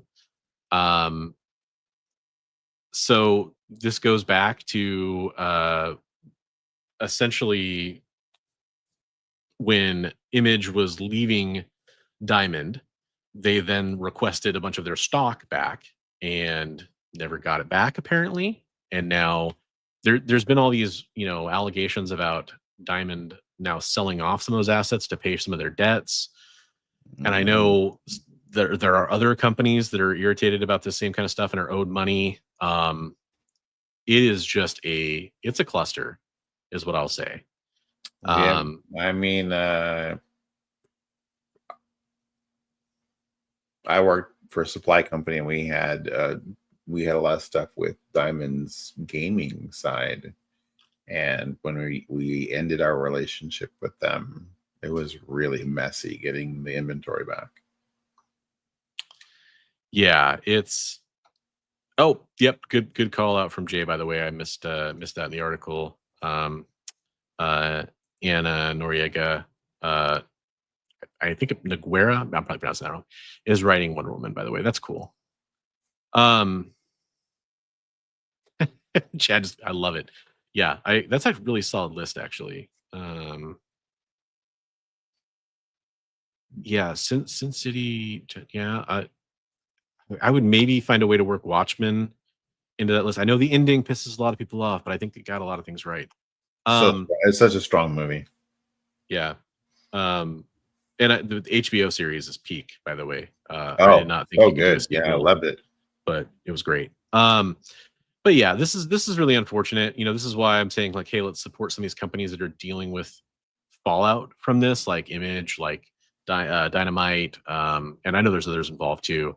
And I hope that they're able to see the restitution from this that they deserve, from what I can tell. I'm not a lawyer, but that's just what I can tell from looking at it. Yeah, that's unfortunate, but hopefully they get what they're needed, what they're owed. We didn't talk about what we watched. I watched Deep Cover the other day. It was really good. That's a really good movie. I watched that the other day with Autumn. It was hilarious. I loved it. I liked it a lot. I thought that was kind of snuck under the radar. Right? I was like, I'll check this out. I was like, oh wow, this is really, really, really funny. Yeah. And I've been watching the Jurassic Park stuff. We're kind of, my daughter got into dinosaurs again, and we were kind of introducing her to some of that, and it's been fun. We were just started the final movie that's not out in theaters today, so we've been kind of racing through those. That's mostly what I've been watching. Oh, and I've been rewatching The Expanse because I've been reading the James S.A. Corey novel series. That's such a good show, and the books are fantastic. Right. Okay, good. so I only had 2 pieces of community art. And I know Steve, if you're still watching, you said you sent yours in. We'll feature that. We'll get it on the next show. Sure. I have 2 pieces of art. My that I have apologies prepped and to ready people who sent stuff. I dropped the ball today. I had a really long day at work, so I'm sorry. Well, you had a really long day, man. You're allowed to have that happen. So thank you for saying that, but I think you can take the week off and you're good. This is from CJ Design. CJ Design will have a awesome Green Lantern. It's the 3 main Green Lanterns, at least in my opinion. I guess I shouldn't say that definitively, but Hal Jordan, Guy Gardner, and John Stewart. I guess Kyle Rayner would probably be the main 3. Sorry. So it's Guy Gardner, Hal Jordan, and John Stewart. He has a sketch cover that he's going to have up for auction on Saturday. So if you like his stuff here, definitely go check it out. I really love like this. that. His color is great. Good job. Yeah. This is one of my favorite. There's been 3 or 4 he sent us that I've really, really, really, really loved. And this is definitely in that top few for me of his. He's done a great job on. Yeah. And then this comes from Headless Hammerhead, former owner of Dangerous Waters Comics, which unfortunately no longer out there as a comic book shop. But you guys might remember him from some of my videos. The day he was a sponsor for a while. So he did this. I'm going to read you what he wrote. It's a dragon design for an upcoming D&D book called Dragons that he's doing. This is the Dust Dragon, a dragon that can turn opponents to dust and can itself disappear like dust in the wind. Very cool. So I'm glad he sent that in. That's love it. It's awesome. I was going to zoom in a little bit because I know it's because of the aspect ratio. I can't make it super big, but give you a little bit more closer look on there because it's just a photo, but very good. Nice. We love your community art. I know there's probably more of it that we could show off. Here's what I can promise you. If you like the community art segment on the show, if you like community art, you're going to love our auction we have coming up on Saturday. I'm trying to get ready to draw a piece myself that will be on there, but I'll be running the show too. I'm sure Big B can help out run the show a little bit as well, but I'll be attempting to draw, but I'll at least be hosting. A bunch of community artists, actual Dracula and Roscoe, and we'll have pieces from CJ Design, and we'll have Rich Stankey, and just, there's so many people, Scott Hasselwood, and Elliot Wright, and Erwin Papa, and so many people you've seen on here before. List goes on and on and on.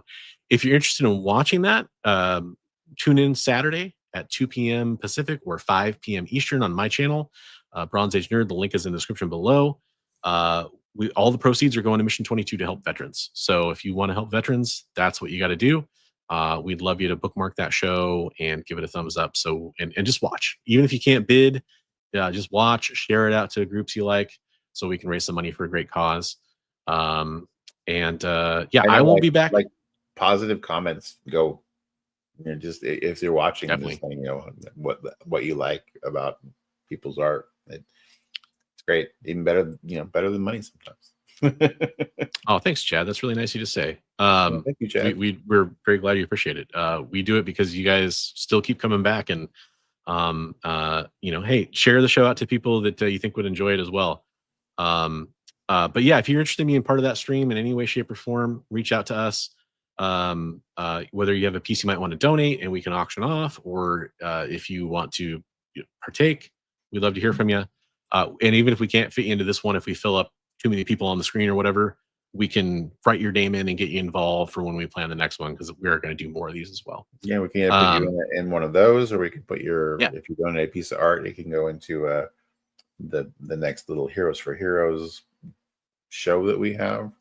That's not even that doesn't have to specifically be a art stream, you know. So it could be part of the art and comics and all the other stuff too. So yeah, if you ever have any curiosity, if you ever have any questions, that's the phrase I'm looking for, about anything to do with Heroes for Heroes or how you could help or anything about it, you can reach out to Big B, you can reach out to me. I always provide my email, thebronzeagenerd, all one word, @gmail.com. And I'd be more than happy to answer that stuff for you. Or if you have questions for, there's people who have like tax questions. If you have those kind of questions, I can get you in touch with Mission 22 so you can be assured that, like, oh, I'm going to get a receipt for this, and here's how we itemize it and all that kind of stuff. If you care about that level of things. If you donate to our campaign that we posted in the chat earlier and that is linked in the description below, you automatically get a receipt for your tax purposes, by the way. So, right. Other than that, I think I've talked and said all the things I needed to say. Do you have anything that you want to say, baby? I want to say I love all you guys. You guys are awesome. Thank you for all your support. I hit, what was it, 700,000 views on my videos the other day. Dude, that's awesome. Just like, holy crap. That's cool. So, I mean, that's including all the shorts and everything else. So, well, yeah, people still watched. Yeah. So I appreciate everybody who subscribes and members and just viewers and everything else. So in the comments we love your guys' comments. Comments are awesome. If you're watching on the rewind, please drop us a line. Just say hi, whatever. Yeah. Doesn't necessarily have to be, mind-blowing, insightful stuff. Just say hi or say you like the show. We appreciate hearing that stuff. Yeah. And then our producer Jay is Hydra Asylum Comics in the chat. He's part of that channel. You can also follow along with some of his content on the EXP, like Minute to Skim It tomorrow night. Go check out the EXP for that. Make sure you're subbed up so you get those alerts, and you can bookmark those shows. But also subscribe to Jay at Hydra Asylum Comics. He's helping us behind the scenes. He's putting in all the questions and all the actors that we can't remember and all that kind of stuff, and handling, the weird spam and all those kinds of things. So if you guys can go show him some love, we'd appreciate that as well. We're going to press him into service here to be a substitute bronze. Yeah. Again, so if you are watching, I'm not going to be here next week and probably not the week after. The show may go on. We'll have updates about that as the things. It probably will go on. That's what I should say. We'll do something. Yeah. So there'll be some form of Best Coast Comics episode 53 next week. So that's gonna be awesome. You're gonna have to, if you don't come wearing like 52, is this episode 52? I believe this is 52. So that's an officially like a year's worth of one a week. Yeah, but it didn't work that way, right? Because that's where we skipped some weeks, and then originally we weren't. We were every other week for a while, right? Yeah, right. Yeah, and then we definitely skipped some for illness or events we were doing or whatever. But right, I was just saying, if you decided you wanted to watch like one episode a week, it would take you a year. Yeah, I need to get that playlist together. The full on my channel. At least I need to get the full playlist together. Yeah, no, I'll copy it over to my channel too. That'd be awesome. Cool.